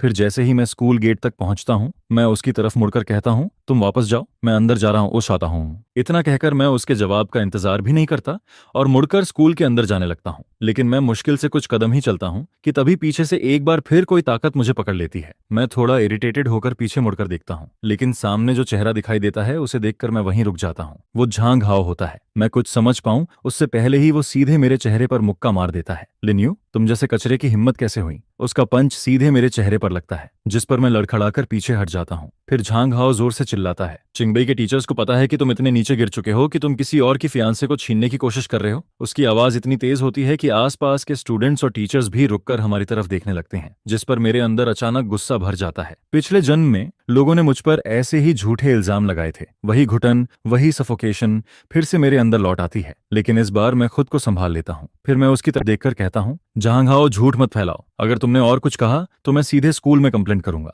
आखिर में तुम्हारा स्टूडेंट स्टेटस भी चला जाएगा। लेकिन झांग हाओ और भी जोर से बोलने लगता है, सब लोग देख लो, इसी ने मेरी फियानसी को मुझसे छीना है और अब मुझे उल्टा थ्रेटन कर रहा है। चुप रहो। तभी अचानक सुचिंग वहां आ जाती है। वो जल्दी से मेरे सामने खड़ी हो जाती है। उसकी आंखें इतनी ठंडी होती हैं जैसे वो किसी को मार देगी। उस वक्त उसे पहली बार बहुत पछतावा होता है। उसे लगता है कि उसने पहले मुझे क्यों नहीं समझा, जिस पर वो मुझे अपने पीछे कर देती है और धीरे से कहती है, तुम अंदर जाओ, यहां मैं संभाल लूंगी। लेकिन मैं सिर हिला देता हूं। अगर मैं इस वक्त चला गया तो मेरे ऊपर लगा ये दाग कभी नहीं मिटेगा। जिस पर झांग हाओ ये देखकर और भी पागल हो जाता है। वो गुस्से में चिल्लाता है, सुचिंग, मैं तुम्हारा फियांस हूं और तुम इसके सामने मेरी बेइज्जती कर रही हो। उसकी बात सुनकर आसपास खड़े लोग आपस में बातें करने लगते हैं। सब लोग मेरी और सुचिंग की तरफ देखने लगते हैं, जिस पर मेरा चेहरा सफेद पड़ जाता है। मैंने इतनी मुश्किल से चिंगबई में एडमिशन लिया था। मैं झांग हाओ को इसे बर्बाद नहीं करने दे सकता था। लेकिन तभी अचानक एक फेमिलियर आवाज सुनाई देती है, ब्रदर इन लॉ, आप ठीक से देखिए, ये लिन्यू है, आपकी फियंसी का छोटा भाई, आपका इमेजिनरी राइवल नहीं।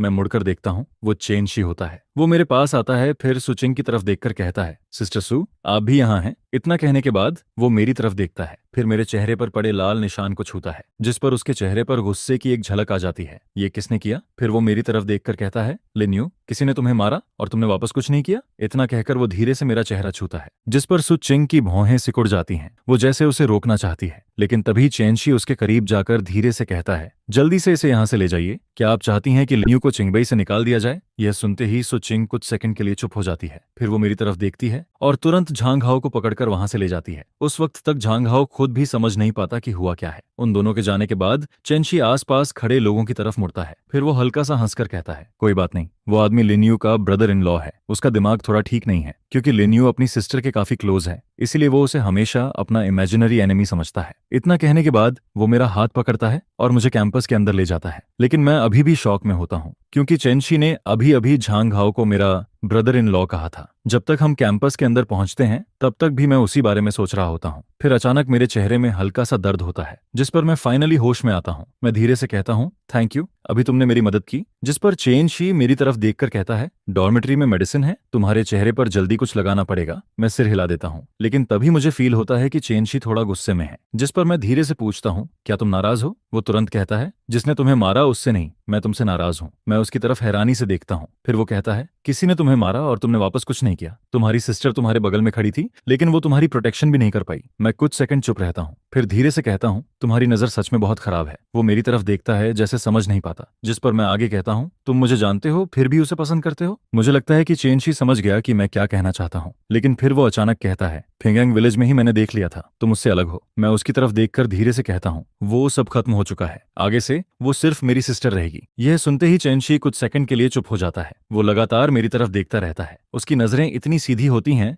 कि मुझे थोड़ा अनकंफर्टेबल फील होने लगता है। मैं कुछ बोलने ही वाला होता हूँ, तभी अचानक चेंशी मेरे करीब आ जाता है। उसकी आवाज बहुत धीमी होती है, अगर वो सब खत्म हो गया है तो क्या अब तुम मेरे साथ रहोगे? यह सुनते ही मैं पूरी तरह शॉक हो जाता हूँ। मैं उसकी तरफ देखता रह जाता हूँ और कुछ बोल ही नहीं पाता। हम दोनों बस एक दूसरे को देखते रहते हैं। तभी बगल से एक भारी आवाज आती है, तुम लोग क्या कर रहे हो? मैं तुरंत मुड़कर देखता हूँ। वो ल्यूवे होता है। वो डॉर्मेट्री में बैठकर लव लेटर लिख रहा था, लेकिन फिर उसे पता चला कि स्कूल गेट पर मेरे बारे में रूमर्स फैल रहे हैं, जिस पर वो तुरंत भागता हुआ नीचे आया। लेकिन यहाँ आकर उसने मुझे और चेंशी को एक दूसरे के बहुत करीब खड़ा देखा। हम दोनों की नजरें सिर्फ एक दूसरे पर होती हैं, जिस पर उसका दिल अचानक बैठ जाता है। मैं तुरंत होश में आता हूँ और जल्दी से चेंशी को थोड़ा पीछे धक्का देता हूँ। फिर मैं लियू वेई की तरफ देखकर उसे पहले की बात याद करके कहता हूँ, लियू वेई, बात वैसी नहीं है जैसी तुम सोच रहे हो। लेकिन तभी चेंशी अचानक बोल पड़ता है, तुम इसे एक्सप्लेन क्यों कर रहे हो? मैं कुछ पल के लिए चुप रह जाता हूँ। फिर लियू वे आगे आता है। वो सीधे चेंशी की तरफ देखता है, क्योंकि वो जानता है कि मैं तुम्हें पसंद करता हूँ। यह सुनते ही मैं वहीं फ्रीज हो जाता हूँ, जिस पर मुझे तुरंत फील होता है कि चेंशी की नजरें अब मेरी तरफ हैं और मैं उसकी तरफ देखने की हिम्मत नहीं कर पाता। मैं जल्दी से कोई बहाना सोचने लगता हूँ, लेकिन तभी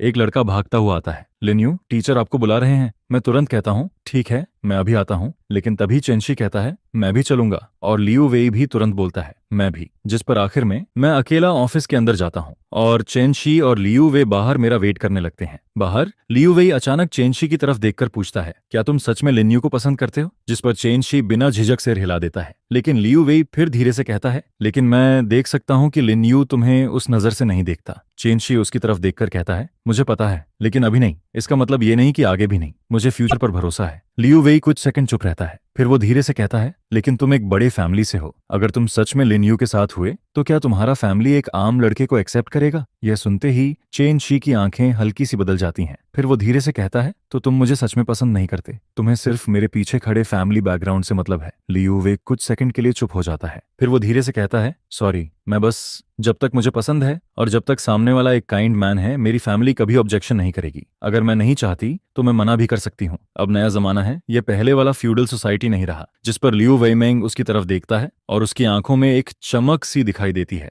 जैसे वह इन बंधनों को तोड़ देना चाहता है। क्या वह सच में मना कर सकता है? इसी दौरान मैं टीचिंग बिल्डिंग से बाहर आता हूँ, जिस पर मैं पूछता हूँ, क्या हुआ? उन्होंने तुम्हें परेशान तो नहीं किया? जिसके जवाब में वह कहता है, नहीं, सब कुछ क्लियरली समझा दिया गया है और अब मैं साउथ वेस्ट यूनिवर्सिटी को कंप्लेंट लेटर लिखने वाला हूँ। झांग हाओ ने मुझे इतनी गलत तरीके से बर्बाद किया है, जिस पर मैं उसे बिल्कुल नहीं छोड़ूंगा। फिर मैं लियू वेई की तरफ देखता हूँ और कहता हूँ, लियू वेई, क्या हुआ? अब हम जा सकते हैं। जिस पर वह हल्का सा चौंकता है और कहता है, ओह चलो। इसके बाद हम दोनों डोरमेट्री की तरफ वापस जाने लगते हैं। रास्ते में मैं सोल डिपार्टमेंट वाले लियू वेई की तरफ देखता रहता हूँ। मुझे लगता है कि वह अभी भी कुछ देर पहले हुई बातों के बारे में सोच रहा है। जिस पर वह अचानक बोलता है, लियू वेई, जल्दी एक्सप्लेन मत करना, अभी चेंशी और लिन्यू के सामने। आई एम सॉरी, मैंने तुमसे झूठ बोला था। मैं उसकी तरफ देखता हूँ, जिस पर वह आगे कहता है, मैंने जो कहा था कि मैं चेंशी को चेस करना चाहता हूँ, उसका रीजन ये नहीं था कि मैं उसे पसंद करता हूँ, बल्कि उसके पीछे उसकी फैमिली बैकग्राउंड थी। चेंशी के फादर कैपिटल मिलिट्री रीजन में एक जनरल हैं। जिस पर वह धीरे धीरे सब कुछ बताने लगता है। बचपन से ही मुझे बहुत स्ट्रांगली दबाया गया। मुझे हमेशा यही सिखाया गया कि फ्यूचर में मुझे सिर्फ हाई रैंकिंग कैडर के बच्चों से ही शादी करनी है। चिंगबई में पढ़ने आ पाना ही मेरी थोड़ी सी फ्रीडम थी, जिसे मैंने बहुत मुश्किल से हासिल किया था। इसलिए जब मुझे चेन शी की बैकग्राउंड के बारे में पता चलता है, तब मैं ये सुनकर मैं चुप हो जाता हूँ। मैंने कभी नहीं सोचा था कि हमेशा हंसते रहने वाला, चेयरफुल और लाइवली दिखने वाला लियू वेई अपने अंदर इतनी परेशानियां छुपा कर रखता है। जिस पर मैं उसकी तरफ देखकर कहता हूँ, लियू वेई, अब नया जमाना है। तुम्हारे पास अपनी शादी का फैसला खुद करने का राइट है। लाइफ तुम्हारी अपनी है, इसलिए फैसला भी तुम्हें खुद लेना चाहिए। किसी और के इन्फ्लुएंस में मत आओ। फिर मैं थोड़ी देर रुक कर कहता हूँ, यह मेरी अपनी एक्सपीरियंस भी है। ये वही दर्द है जिससे मैं पहले गुजर चुका हूँ। यह सुनकर लियू वेई अचानक मेरी तरफ देखता है और कहता है, नो वंडर चेंशी तुम्हें पसंद करता है। उसने भी मुझसे बिल्कुल यही बात कही थी। लेकिन इससे पहले कि मैं कुछ बोल पाता, वह अचानक मुझे हग कर लेता है, जिस पर उसकी आवाज हल्की सी कांपती है। लिन्यू, थैंक यू। मैं धीरे से अपना हाथ उसकी बैक पर रखता हूँ और उसे थपथपाने लगता हूँ। कुछ देर बाद वह खुद को मुझसे अलग करता है। उसकी आंखें अभी भी लाल होती हैं, लेकिन उसके फेस पर फिर से मुस्कान आ जाती है। जिस पर वह पूछता है, लिन्यू, क्या तुम्हें सच में चेंशी पसंद नहीं है? मैं थोड़ा रुकता हूँ और कहता हूँ, नहीं, अभी मैं सिर्फ अपनी पढ़ाई पर फोकस करना चाहता हूँ। सुचिंग के लिए मेरा इतने सालों का प्यार पहले ही बहुत बुरी तरह खत्म हो चुका है। अब फीलिंग्स मेरे लिए उतनी इंपॉर्टेंट नहीं रही। मैं सिर्फ खुद को बेहतर बनाना चाहता हूँ और अपने लिए एक ब्राइट फ्यूचर कमाना चाहता हूँ। इसके बाद नेशनल डे की आखिरी कुछ दिनों में लियू वेई मुझे कैपिटल की बहुत सारी जगहों पर घुमाता है, जिस पर चेंशी भी अक्सर हमारे साथ शामिल होता रहता है। लेकिन सुचिंग और झांग हाओ दोबारा कहीं दिखाई नहीं देते। नेशनल डे खत्म होने के बाद मैं फिर से अपनी वही लाइफ शुरू कर देता हूँ, जहां मैं हर दिन लाइब्रेरी में बैठा रहता हूँ। लेकिन इस बार मैं जानबूझकर दूरी नहीं बनाता। जिस पर एक दिन मुझे मौका मिलता है और चेनशी से कहता हूँ, चेनशी, हमारी वजह से सब लोग गलत समझ रहे हैं। अगर तुम्हें लगता है कि यह तुम्हारे लिए परेशानी बन रहा है, लेकिन मेरी बात पूरी होने से पहले ही वह बोलता है, उस दिन मैंने जो कुछ कहा था वह मैंने अपनी मर्जी से कहा था। मुझे सिर्फ ये डर था कि शायद तुम्हें बुरा लगे। फिर वह मेरी तरफ देखकर कहता है, और अगर तुम मुझे अपने पास खड़े रहने का मौका दे दो तो मैं बहुत खुश रहूंगा। उसकी आंखों में अफेक्शन साफ दिखाई देता है। जिस पर मैं धीरे से कहता हूँ, शायद अभी मेरे दिल में वह फीलिंग्स नहीं है, लेकिन थैंक यू। जिस पर वह मुस्कुराता है और कहता है, मुझे पता है, इट्स ओके, मैं कोशिश करता रहूंगा। मुझे यकीन है कि एक दिन तुम अपना फैसला बदल दोगे। मैं यह सुनकर कुछ नहीं कह पाता, जिस पर मैं सिर्फ चुप रह जाता हूँ। और इसके बाद हम दोनों पहले से कहीं ज्यादा अच्छे तरीके से साथ रहने लगते हैं। समय ऐसे ही पढ़ाई में तेजी से निकलता जाता है और करीब आधे महीने बाद जब मैं लाइब्रेरी जाने के रास्ते में होता हूँ, तभी मेरे डिपार्टमेंट का एक लड़का भागता हुआ मेरे पास आता है। जिस पर वह कहता है, जी लिन्यू, अभी गार्ड रूम में एक वुमन इन मिलिट्री यूनिफॉर्म तुम्हें ढूंढ रही थी। मैं यह सुनकर सिर हिलाता हूँ और बाहर की तरफ चल देता हूँ। मुझे लगता है कि शायद वह सुचिंग होगी, शायद झांगहाओ वाले मामले के बारे में कुछ फॉलोअप होगा। लेकिन जब मैं गेट पर पहुंचता हूं तो वहां सच में एक अजनबी फीमेल सोल्जर खड़ी होती है, जिस पर वह मुझे देखकर कहती है, हेलो, क्या आप लिन्यू हैं? मैं सिर हिलाता हूँ, हाँ। क्या आपको मुझसे मिलना था? जिस पर वह कहती है, कैप्टन सू ने मुझे भेजा है, वह आपको अपने साथ ले जाना चाहते हैं। मैं थोड़ा चौंक जाता हूँ और पूछता हूँ, वह खुद क्यों नहीं आए? जिस पर वह धीरे से कहती है, टीम सू अभी हॉस्पिटल में है। यह सुनते ही मैं घबरा जाता हूँ, क्या हुआ उन्हें? लेकिन वह सिर्फ इतना कहती है, पूरी बात टीम सू आपको खुद बताएंगे। क्या आपके पास अभी टाइम है? मैं थोड़ी देर सोचता हूँ। बाद में मेरी कोई क्लास नहीं होती, जिस पर मैं सिर हिला देता हूँ और रोड के किनारे खड़ी जीप में बैठ जाता हूँ। करीब 40 मिनट बाद हम एंडिंग हॉस्पिटल पहुंचते हैं। मैं वार्ड का दरवाजा खोलकर अंदर जाता हूँ, जिस पर मैं देखता हूँ कि सू चिंग बेड पर लेटा हुआ है और आंखें बंद करके आराम कर रहा है। दरवाजे की आवाज सुनकर वह आंखें खोलता है और जैसे ही वह मुझे देखता है, उसकी आंखों में खुशी की एक हल्की सी चमक दिखाई देती है। मैं जल्दी से उसके पास जाता हूँ और उसे सहारा देता हूँ, जिस पर मेरी नजर उसकी बैक के वन पर पड़ती है। ऐसा लगता है जैसे उसे किसी चीज से बुरी तरह मारा गया हो। मैं घबराकर पूछता हूँ, सुचिंग, तुम्हारी इंजरी? लेकिन मेरी बात पूरी होने से पहले ही वह मेरा हाथ पकड़ लेता है, जिस पर वह धीरे से कहता है, लिन्यू, अब हमारे साथ रहने से कोई हमें नहीं रोकेगा। क्या तुम मुझे एक और चांस दोगे? यह सुनते ही मैं पूरी तरह शॉक्ड रह जाता हूँ। फिर वह आगे कहता है, मैंने झांगहाओ से एंगेजमेंट तोड़ दी है और मैंने अपने पेरेंट्स को भी सब कुछ साफ साफ बता दिया है। अब वे हमारे खिलाफ नहीं हैं। मैं उसकी तरफ देखकर हैरानी से कहता हूँ, तुमने अपने पेरेंट्स को हमारे बारे में बता दिया? जिस पर वह धीरे से सिर हिलाता है और कहता है, मुझे पता है कि मेरे पहले वाले रिजेक्शन की वजह से तुम्हारे दिल में एक गांठ है, इसलिए मैंने सब कॉन्सिक्वेंसेस खुद ले लिए। मैं सिर्फ ये चाहता हूँ कि तुम मुझे माफ कर दो। फिर वह मेरा हाथ और कसकर पकड़ता है, जिस पर उसकी आवाज भर्रा जाती है, लिन्यू, मैं सच में तुमसे प्यार करता हूँ। मैं उसकी चोट की तरफ देखता हूँ, लेकिन उस समय मेरा दिमाग पूरी तरह खाली हो चुका होता है और मेरे कानों में सिर्फ उसकी वही बात बार बार गूंजती रहती है, उसने मेरे लिए सब कुछ छोड़ दिया था और उस पल मुझे ऐसा लगता है जैसे मेरी पूरी जिंदगी अब सिर्फ उसी से जुड़ गई है। पलक झपकते ही उसने ये बात अपने पेरेंट्स को बता दी, लेकिन मैं अब सब छोड़ चुका हूँ और मुझे अब उसके प्यार की जरूरत नहीं है। उसने जो कुछ भी किया उससे मैं बिल्कुल भी मूव नहीं होता। मैं बस कंफ्यूज्ड सा फील करता हूँ और दिल के अंदर से एक उदासी उठने लगती है। अपनी पिछली जिंदगी में भी मैंने अपने पेरेंट्स के सामने सब कुछ साफ साफ कह दिया था, जिस पर मुझे लगा था कि शायद इस बार सब ठीक हो जाएगा और हम पूरी जिंदगी साथ रहेंगे। लेकिन आखिर में मेरी जगह सुचिंग को चुन लिया गया। और सबसे बड़ी बात, इस सब के बीच किसी ने भी मुझसे यह नहीं पूछा कि मैं क्या चाहता हूँ। उस पल मुझे बस अपने पूरे शरीर में ठंड सी फील होने लगती है। सुचिंग चुपचाप मेरी तरफ देखता रहता है। उसके दिल की खुशी धीरे धीरे बेचैनी में बदलने लगती है, जिस पर वह कहता है, लिन्यू, क्या तुम खुश नहीं हो? मैंने फ्यूचर के लिए उनसे सब कुछ कह दिया। मैं उसकी तरफ देखता हूँ और कहता हूँ, उन्होंने मुझे एक बार भी कॉल नहीं किया। जिस पर सुचिंग मुझे पूरी बात बताने लगता है। वह बताता है कि उस दिन वह झांग हाओ को चिंगबेई से लेकर गया था और उसे सीधे साउथ वेस्ट यूनिवर्सिटी वापस भेज दिया था। इसी बीच मेरी कंप्लेंट लेटर भी स्कूल पहुंच गई थी, जिसकी जांच होने के बाद झांग हाओ को स्कूल से निकाल दिया गया और यह बात फेंगयांग विलेज में भी फैल गई, जिस पर सारी सच्चाई सबके सामने आ जाती है। झांग हाओ पूरी तरह टूट जाता है और सबके सामने सुचिंग से कहता है, सुचिंग, क्या तुम सच में कह सकते हो कि तुम्हारे मन में कोई सेल्फिशनेस नहीं थी? तुमने मुझे बस एक तरीका बनाया। फिर वह गुस्से में कहता है, तुम बस अपने और लिन्यू के बीच की शर्मनाक बात को छुपाना चाहते थे। असली शुरुआत किसने की थी ये तुम अच्छी तरह जानते हो। जिस पर सुचिंग ठंडे चेहरे से कहता है, मेरे और लिन्यू के बीच जो भी है वह हमारे लिन फैमिली का मामला है, उसका तुमसे कोई लेना देना नहीं है। फिर वह आगे कहता है, और अगर तुम इतनी हिम्मत से बोल रहे हो तो क्या तुम खुद एडमिट कर सकते हो साउथ वेस्ट यूनिवर्सिटी में तुम्हारा अपनी सीनियर सिस्टर के साथ क्या था, उस बारे में भी बात करें। यह सुनकर झांग हाओ उसके वार्निंग वाले एक्सप्रेशन को देखता रह जाता है, लेकिन सुचिंग की तरफ से काफी देर तक कोई जवाब नहीं आता। दरअसल साउथ वेस्ट यूनिवर्सिटी में झांग हाओ एक सीनियर सिस्टर के साथ इन्वॉल्व था जो उसे पसंद करती थी।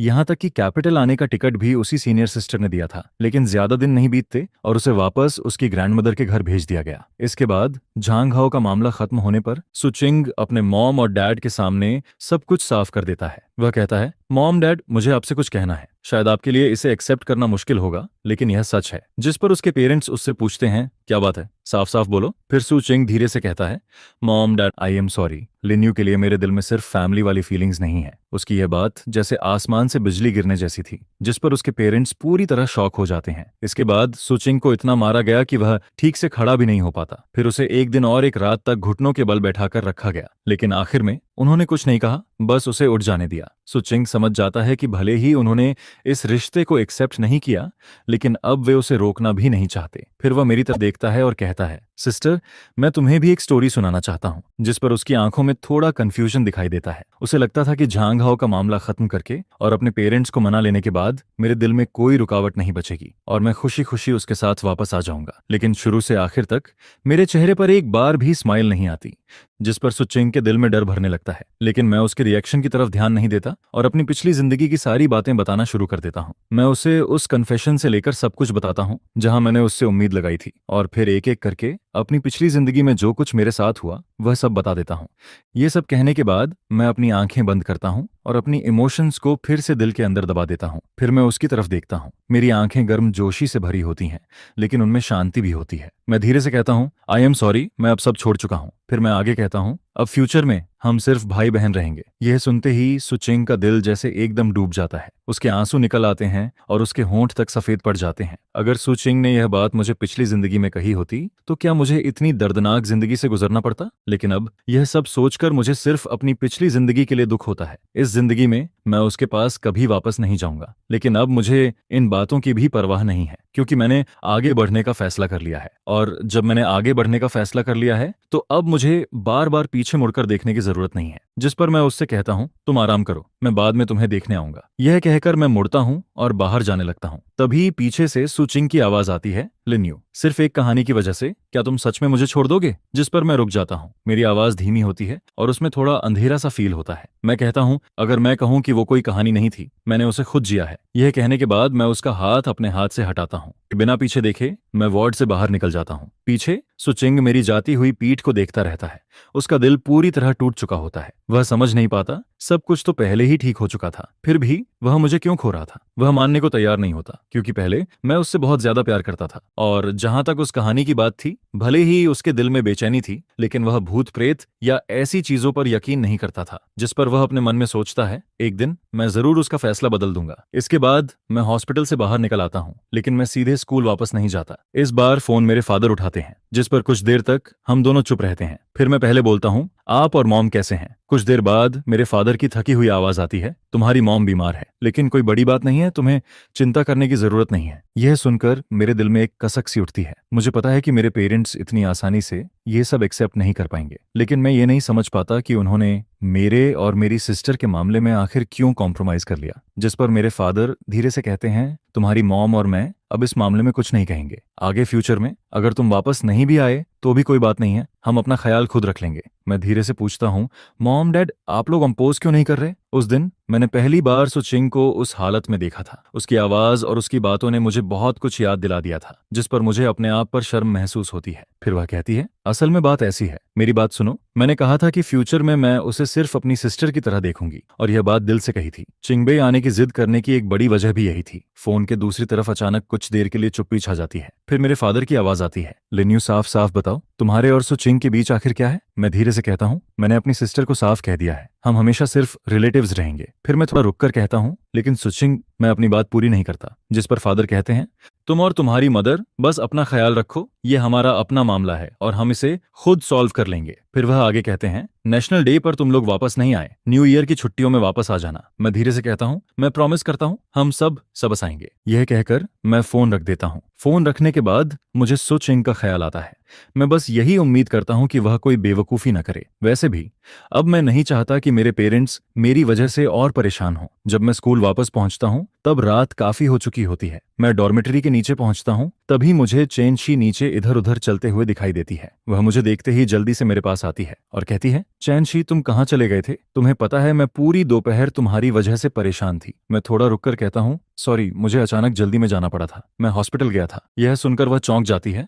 हॉस्पिटल? क्या हुआ? तुम बीमार हो? मैं सिर हिलाता हूँ, नहीं मैं नहीं, मेरी सिस्टर। वह अभी भी कैपिटल में है। उसने यहाँ मिलिट्री रीजन में पढ़ाई के लिए अप्लाई किया है और शायद वह यहाँ आधा साल रहेगी। यह सुनते ही चैनशी का चेहरा और खराब हो जाता है, लेकिन वह कुछ नहीं कहती। मैं उसके चेहरे से उसकी फीलिंग्स साफ फील कर सकता हूँ। जिस पर मैं थोड़ा सोचकर कहता हूँ, आगे मैं जहां भी जाऊंगा तुम्हें बता दूंगा। फिर मैं कहता हूँ, मैं ऊपर जा रहा हूँ, आता चाहता हूँ। इसके बाद मैं रुककर कहता हूँ, कल दोपहर मेरी कोई क्लास नहीं है, मैं लाइब्रेरी जाऊंगा। जिस पर चैनशी तुरंत कहती है, कल दोपहर मेरी भी क्लास नहीं है, मैं बाद में तुम्हारे पास आ जाऊंगी। मैं बस सिर हिला देता हूँ और ऊपर चला जाता हूँ। मेरी जाती हुई पीठ को देखकर चैनशी का मूड काफी अच्छा हो जाता है। भले ही मैंने अभी तक अपनी फीलिंग्स साफ नहीं की थी, लेकिन वह फील कर सकती थी कि अब मैं उससे पहले जितनी दूरी नहीं बना रहा था, और उसे लगता है कि अगर ऐसे ही चलता रहा तो एक दिन वह जरूर मेरे करीब आ जाएगी। जब मैं डॉर्मेटरी में वापस पहुंचता हूं तो मुझे लियू वेई का बेड खाली दिखाई देता है। मैं बस हल्का सा सिर हिलाता हूं। मुझे लगता है कि शायद उसके फैमिली में कोई जरूरी काम आ गया होगा, जिस पर मैं ज्यादा नहीं सोचता और बैठकर बुक पढ़ने लगता हूं। उधर मिलिट्री हॉस्पिटल में सुचिंग पूरी रात बेचैनी में सोती है और उसी रात उसे एक सपना आता है। सपने में मैं उससे अपने दिल की बात कहता हूँ, लेकिन वह मुझे मना कर देती है। फिर अगले दिन वह साउथ वेस्ट आर्मी चली जाती है और मैं कॉलेज एंट्रेंस एग्जाम में फेल हो जाता हूँ, जिस पर मेरा किसी कॉलेज में एडमिशन नहीं हो पाता। हालांकि मेरी मदर गुस्से में मुझे घर से निकाल देती है, लेकिन सुचिंग को पता होता है कि वह बस गुस्से में ऐसा कह रही है। उसे लगता है कि कुछ दिनों बाद मैं खुद वापस आ जाऊंगा, लेकिन दिन गुजरते जाते हैं, फिर साल भी गुजर जाते हैं और आखिर तक मैं कभी वापस नहीं आता। फिर मेरी मदर नफरत और दुख में मर जाती है और सुचिंग भी अंतहीन इंतजार के बीच अपने दिल की बात समझ पाती है, लेकिन वह लड़का जो बचपन से उसके साथ बड़ा हुआ था कभी वापस नहीं आता। यह सपना इतना रियल लगता है कि सुचिंग डरकर उठ बैठती है। उसके पूरे शरीर में ठंडक और डर फैल जाता है। वह तेज तेज सांस लेने लगती है और सपने के वो सारे सीन बार बार उसके दिमाग में घूमने लगते हैं। उसे सब कुछ इतना रियल फील होता है जैसे उसने सच में खुद यह सब जिया हो। तभी उसे दिन में मेरी कही हुई बात याद आती है और उसे एहसास होता है कि उसका सपना मेरी कहानी से बिल्कुल मिलता है। फिर अचानक मेरे वो शब्द उसके दिमाग में गूंजते हैं, अगर मैं कहूँ ये कोई कहानी नहीं है, ये सब मैंने खुद जिया है। यह याद आते ही सुचिंग की आंखों में तूफान सा भर जाता है, जिस पर वह सोचने लगती है, क्या इसलिए कन्फेशन वाले अगले ही दिन उसने मुझसे माफी मांग ली थी ताकि मैं ऑकवर्ड फील न करूं?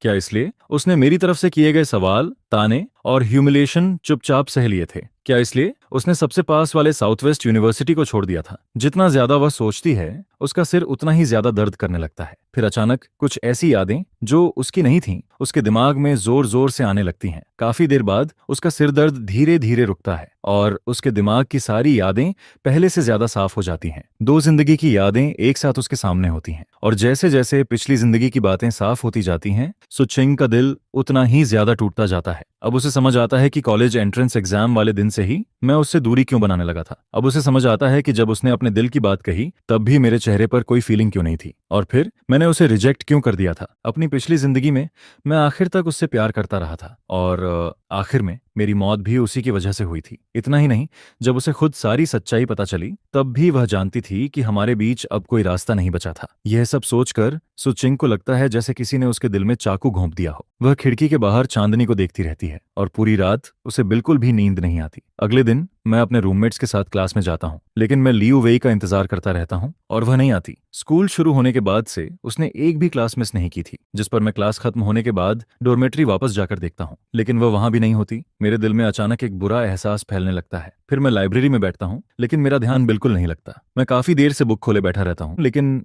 मैंने बहुत देर से उसका एक भी पेज नहीं पलटा होता। तभी मेरे पास बैठी दो लड़कियां बात करने लगती हैं। एक लड़की कहती है, तुम क्या सोच रहे हो, तुमने काफी देर से पेज ही नहीं पलटा। दूसरी लड़की कहती है, आज पूरा दिन लियू वेई दिखाई नहीं दी, वह क्लास में भी नहीं आई, मुझे उसकी थोड़ी चिंता हो रही है। पहली लड़की कहती है, चिंता मत करो, वह कोई बच्ची नहीं है। फिर वह धीरे से कहती है, लेकिन सच में वह बहुत बेचारा है, इतनी मुश्किल से चिंगबई में एडमिशन लिया और उसके फादर अब उसे ड्रॉप आउट करवाना चाहते हैं। दूसरी लड़की कहती है, मैंने सुना है उसका फादर स्कूल आकर बहुत हंगामा कर रहा था। फिर वह कहती है, और उसके साथ जो लड़का था वह शायद चाइनीज डिपार्टमेंट का था, उसका नाम क्या था। यह सुनते ही मैं अचानक खड़ा हो जाता हूँ, जिस पर दोनों लड़कियां डरकर मेरी तरफ देखने लगती हैं। वो लोग अभी कहाँ हैं? जिस पर उनमें से एक लड़की कहती है, शायद एकेडमिक अफेयर्स ऑफिस में। यह सुनते ही मैं तुरंत भागता हुआ बाहर निकल जाता हूँ। चैनशी भी जल्दी से अपनी किताबें समेटती है और मेरे पीछे पीछे आ जाती है। जब मैं गेट के पास पहुंचता हूँ तभी पीछे से चैनशी मेरा हाथ पकड़ लेती है। वह कहती है, वो लोग वहां पे हैं। मैं तुरंत उसकी तरफ मुड़ता हूँ, जिस पर मैं देखता हूँ कि एक लंबा आदमी लियू वेई को पकड़कर कार में घसीट रहा है। लियू वेई लगातार छूटने की कोशिश करती है लेकिन मैं फिर भी एक कदम लेट हो जाता हूँ, जिस पर कार तेजी से निकल जाती है और पीछे सिर्फ धुआं छोड़ जाती है। मैं वहीं खड़ा रह जाता हूँ, मेरा दिल एकदम नीचे तक बैठ जाता है। मैं धीरे से कहता हूँ, क्या मैं उससे दोबारा मिल पाऊंगा? चैनशी चुप रहती है क्योंकि उसे भी जवाब नहीं पता होता, लेकिन मैं सिर्फ एक पल के लिए रुकता हूँ और फिर मुड़कर टीचर ऑफिस बिल्डिंग की तरफ चलने लगता हूँ। जिस पर चैनशी पूछती है, तुम कहाँ जा रहे हो? मैं कहता हूँ, मैं टीचर को ढूंढने जा रहा हूँ, उनके पास जरूर लियू वेई के घर का एड्रेस होगा। वह मेरी तरफ देखती है, तुम उसके घर जाओगे? फिर वह खुद ही कहती है, छोड़ो, मैं भी तुम्हारे साथ चलती हूँ। मैं उसकी तरफ देखकर कहता हूँ,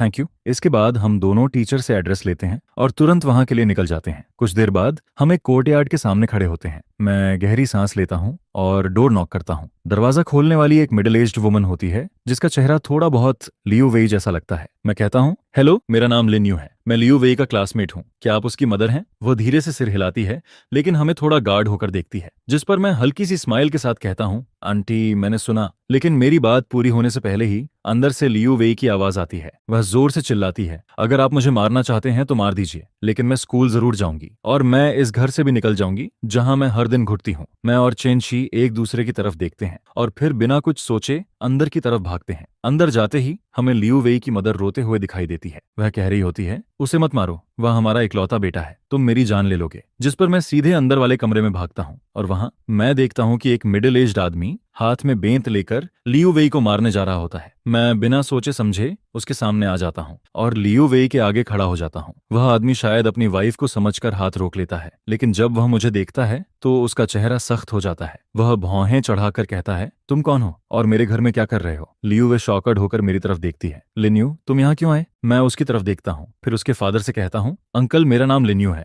मैं लियू वेई का क्लासमेट हूँ। लेकिन वह गुस्से में कहते हैं, अब लियू वे आगे नहीं पढ़ेगी, इसलिए उसका कोई क्लासमेट भी नहीं है, तुम लोग यहाँ से चले जाओ और दोबारा मत आना। मैं उनकी तरफ देखता हूँ और धीरे से पूछता हूँ, अंकल लेकिन क्यों? जिस पर वह गुस्से में कहते हैं, मैंने उसे स्कूल इसलिए भेजा था ताकि वह समझदार बने और मेरी बात माने। फिर वह लियू वेई की तरफ देखकर कहते हैं, लेकिन इसने मुझे शर्मिंदा कर दिया, अगर यह ठीक से पढ़ाई भी नहीं करेगी तो फ्यूचर में इसकी शादी कैसे होगी? यह सुनकर लियू वेई रोते हुए कहती है, मैंने कहा ना, अगर फ्यूचर में मैं अकेली भी रही तो भी मैं अच्छी तरह जी सकती हूँ, आप मुझ पर भरोसा क्यों नहीं करते? लेकिन उसके फादर कहते हैं, हर किसी को शादी करनी पड़ती है। फिर वह कहते हैं, मैं चाहता हूँ कि तुम जल्दी किसी अच्छे फैमिली में शादी कर लो, ये सब तुम्हारे भले के लिए है। मैं उनकी बात सुनता हूँ और समझ जाता हूँ कि लियू वेई के फादर अपनी बेटी से प्यार तो करते हैं, लेकिन उनकी सोच अभी भी पुराने जमाने में अटकी हुई है। जिस पर मैं उनकी तरफ देखकर हल्की स्माइल के साथ कहता हूँ, अंकल मुझे पता है कि आप लियू वेई से बहुत प्यार करते हैं, आप बस चाहते हैं कि उसका फ्यूचर सेफ हो और वह जल्दी अपना घर बसा ले। फिर मैं धीरे से कहता हूँ, लेकिन क्या जरूरी है कि वह सिर्फ किसी बड़े फैमिली में शादी करके ही खुश रह सकती है? अगर शादी के बाद सामने वाला लियू वेई के साथ अच्छा बिहेव न करे तो क्या होगा? यह सुनकर वह तुरंत कहते हैं, मेरी बेटी को कोई तकलीफ देगा? ऐसा कौन कर सकता है? मैं धीरे से कहता हूँ, कुछ छोटे ऐसी होती हैं जो बाहर से दिखाई नहीं देती। फिर मैं उनकी तरफ देखकर कहता हूँ, शादी करके किसी पर डिपेंड रहने से बेहतर है कि इंसान खुद अपने पैरों पर खड़ा हो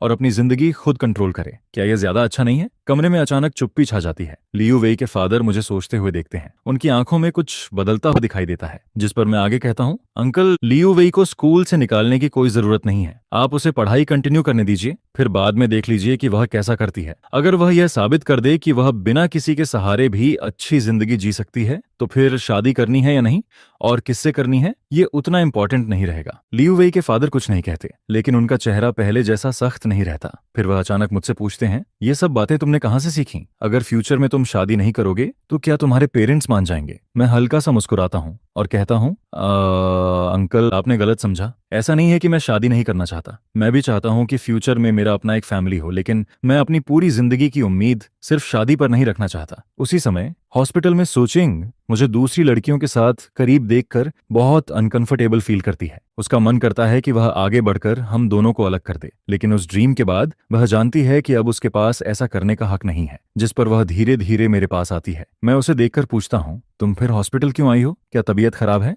वह सिर हिलाती है, नहीं, मेरा एक फ्रेंड घायल है। फिर वह मेरी तरफ देखकर कहती है, लिन्यू क्या हम कहीं और बात कर सकते हैं? कल जो स्टोरी तुमने मुझे सुनाई थी उसके बारे में मुझे तुमसे कुछ कहना है। यह सुनकर मैं थोड़ा रुक जाता हूँ। मेरे मन में तुरंत एक ख्याल आता है, क्या उसे पिछली जिंदगी की बातें याद आ गईं? कुछ देर बाद हम हॉस्पिटल के बाहर खड़े होते हैं, जिस पर मैं उससे पूछता हूँ, तुम मुझसे क्या कहना चाहती हो? सुचिंग मेरी तरफ देखती है, उसकी आंखों में गिल्ट साफ दिखाई देता है। फिर वह धीरे से कहती है, लिन्यू आई एम सॉरी, पिछली जिंदगी में जो कुछ भी हुआ मुझे सब याद आ गया है। मेरी वजह से तुम्हारी जिंदगी खराब हुई, उसके लिए मैं सच में माफी चाहती हूँ। यह सुनते ही मेरी आंखें तुरंत लाल हो जाती हैं, जैसे पिछली जिंदगी के सारे दुख, सारी शिकायतें और सारी तकलीफें एक साथ वापस आ गई हों। शायद मैं बहुत समय से इसी पल का इंतजार कर रहा था। सुचिंग मुझे लाल आंखों से देखती है, वह खुद भी थोड़ी घबराई हुई होती है। फिर वह कहती है, लिन्यू प्लीज मत रो, ये सब मेरी गलती थी, मैं गलत थी, क्या तुम मुझे माफ कर सकते हो? फिर वह धीरे से कहती है, मैं जानती हूँ कि पिछली जिंदगी के बाद हमारे बीच अब कुछ भी नहीं हो सकता, लेकिन फ्यूचर में क्या तुम मुझसे दूर मत होना? मैं हमेशा तुम्हारी सिस्टर बनकर रह सकती हूँ, क्या ये ठीक है? मैं उसकी गर्म आंखों की तरफ देखता हूँ। एक पल के लिए मुझे लगता है जैसे मेरी पुरानी वाली सिस्टर वापस आ गई हो, जिस पर मैं हल्का सा मुस्कुराता हूँ और कहता हूँ, तुम हमेशा मेरी सिस्टर रहोगी।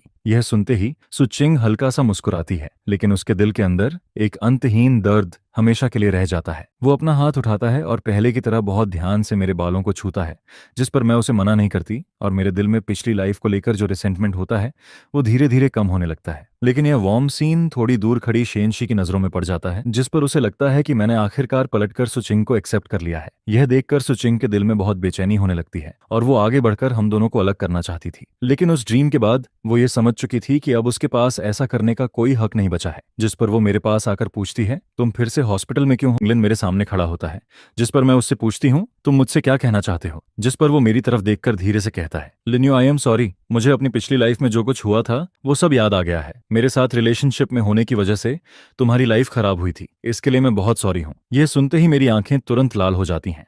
ऐसा लगता है जैसे पिछली लाइफ में जो भी शिकायतें, दर्द और दुख मैंने सहा था वो सब इसी पल का इंतजार कर रहे थे। सुचिंग मुझे लाल आंखों से देखती है, वो खुद भी थोड़ा घबरा जाती है और समझ नहीं पाती कि क्या करे। जिस पर वो जल्दी से कहती है, लिन्यू प्लीज मत रो, ये सब मेरी गलती थी, मेरी सिस्टर की गलती थी, क्या तुम मुझे माफ कर सकती हो? उसे खुद को सिस्टर कहते सुनकर मेरे दिल में अचानक से एक अजीब सी खुशी होने लगती है, जिस पर मैं धीरे से कहती हूँ, लिन्यू अब जब तुम्हें पिछली लाइफ की सारी बातें पता चल गई हैं तो तुम भी जानती हो कि अब हमारे बीच कुछ नहीं हो सकता, लेकिन फ्यूचर में मुझसे दूर मत होना, तुम हमेशा मेरी सिस्टर बनकर रह सकती हो, क्या ये ठीक है? मेरी बात सुनकर सुचिंग मेरी तरफ देखती रह जाती है, उसकी आंखों में वही पुरानी वार्मथ दिखाई देती है। एक पल के लिए ऐसा लगता है जैसे मेरी पुरानी सिस्टर वापस आ गई है, जिस पर मैं मुस्कुराते हुए कहती हूँ, तुम हमेशा मेरी सिस्टर रहोगी। यह सुनकर सुचिंग हल्का सा मुस्कुराती है, लेकिन उसके दिल में एक बहुत गहरी कड़वाहट अब भी बनी रहती है। फिर वो अपना हाथ उठाती है और पहले की तरह बहुत धीरे से मेरे बालों को छूती है, जिस पर मैं उसे फिर से मना नहीं करती, और मेरे दिल में पिछली लाइफ को लेकर जो गुस्सा था वो धीरे धीरे शांत होने लगता है। ऐसा लगता है जैसे अब सब खत्म हो गया है और आगे फ्यूचर पहले से बेहतर होने वाला है। लेकिन यह वार्म सीन फिर से थोड़ी दूर खड़ी शेनशी देख लेती है, जिस पर उसे और भी ज्यादा यकीन हो जाता है कि मैंने सु चिंग को एक्सेप्ट कर लिया है। हमारे चेहरों पर मुस्कान देखकर वो बहुत डिसअपॉइंटेड हो जाती है। इसके बाद उसके दिल में फिर से गुस्सा आने लगता है। वो खुद पर नाराज होती है कि उसने अभी तक हार नहीं मानी और उसे डर होने लगता है कि मैं फिर से उसी पुराने रिश्ते में वापस चला जाऊंगा। फिर जब वो हमें साइड बाय साइड चलते हुए देखती है तो आखिरकार खुद को रोक नहीं पाती। वो सीधे मेरे सामने आकर खड़ी हो जाती है और कहती है, मुझे तुमसे कुछ कहना है। मैं थोड़ा रुक जाता हूँ। उसकी आवाज में साफ नाराजगी सुनाई देती है, जिस पर मैं सु चिंग की तरफ देखकर कहता हूँ, तो फिर मैं पहले चलता हूँ। लेकिन शेनशी की नजरों में यह ऐसे दिखाई देता है जैसे मैं इतनी छोटी सी बात भी सु चिंग को बताकर जा रहा हूँ। यह देखकर वो और भी ज्यादा नाराज हो जाती है, जिस पर वो गुस्से में कहती है, तुम्हें क्या हो गया है? तुम इतनी नाराज क्यों हो? क्या तुम फिर से अपनी सिस्टर के साथ हो गई हो? तुम दोनों हमेशा एक ही तरफ क्यों होते हो? उसे ऐसा कहते सुनकर मुझे तुरंत समझ आ जाता है कि वो किस बात पर नाराज है। मेरे दिल का एक सॉफ्ट हिस्सा जैसे अचानक से छू जाता है, जिस पर मैं अपनी आईब्रो उठाकर कहता हूँ, तो तुम इस वजह से नाराज हो? वो मेरी तरफ देखकर कहती है, और किस वजह से? डोर पर तुम दोनों क्या बात कर रहे थे? क्या तुम सब भूल गए हो? क्या तुम मेरी तरफ देख भी नहीं सकते? तुम बार बार वही गलती क्यों करना चाहते हो?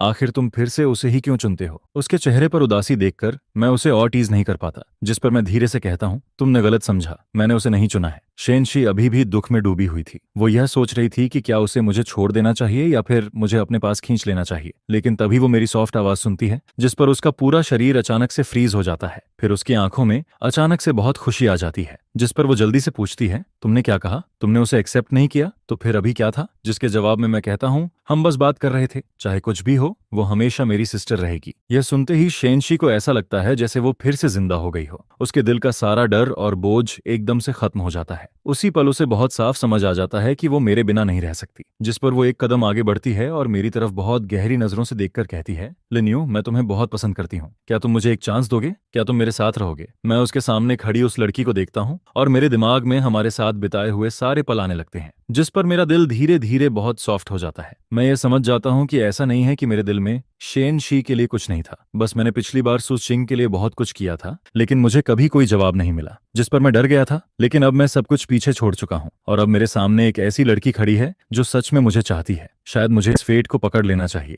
जिस पर मैं धीरे से उसके कान को छूता हूँ और आखिरकार हल्के से सिर हिलाता हूँ। यह देखकर शेनशी की आंखें बड़ी हो जाती हैं, जिस पर वो जल्दी से पूछती है, लिन्यू, क्या तुमने सच में हाँ कह दिया? मैं उसकी नजरों में देखता हूँ और फिर धीरे से सिर हिलाता हूँ। यह देखकर शेनशी बहुत एक्साइटेड हो जाती है। फिर वो धीरे से अपना हाथ आगे बढ़ाती है और मेरे बगल में लटक रहे हाथ को पकड़ने की कोशिश करती है। जब मेरा हाथ पूरी तरह उसकी हथेली में आ जाता है तो उसके दिल में एक अजीब सी सेटिस्फैक्शन भर जाती है, जिस पर वो मुस्कुराकर कहती है, लिन्यू, मैं फ्यूचर में तुम्हारा बहुत अच्छे से ख्याल रखूंगी। इसके बाद हम दोनों वापस क्लिनिक के बाहर आ जाते हैं। तभी उसी समय लियू वेई वहां से बाहर निकलता है, जिस पर वो पूछता है, क्या हुआ? सब ठीक है? कोई सीरियस बात तो नहीं है? मैं सिर हिलाकर कहता हूँ, नहीं, कुछ नहीं। इसके बाद हम तीनों साथ में हॉस्पिटल से बाहर निकलने लगते हैं। फिर जैसे ही मैं कार में बैठने वाला होता हूँ, लियू वेई हमेशा की तरह मेरे लिए बैक सीट में जगह छोड़ देता है। लेकिन इस बार शेनशी उससे पहले को ड्राइवर वाली सीट का डोर खोल देती है। यह देखकर लियू वेई एक पल के लिए रुक जाता है। फिर वो हम दोनों को बार बार देखकर कहता है, तुम दोनों को क्या हुआ है? आखिर चल क्या रहा है? जिस पर शेनशी अपनी आईब्रो उठाकर मुस्कुराती है और कहती है, जो तुम सोच रहे हो वही। लियू वेई यह सुनकर पूरी तरह शॉक हो जाता है। फिर वो जल्दी से कहता है, रुको, तुमने उसकी कन्फेशन एक्सेप्ट कर ली? जिस पर मैं उसे देखकर हल्का सा मुस्कुरा देता हूँ, क्योंकि इस बार मैं यह बात छुपाना नहीं चाहता था। थोड़ा सा ऑकवर्ड तो था, लेकिन जब लियू वेई ने बात खोल ही दी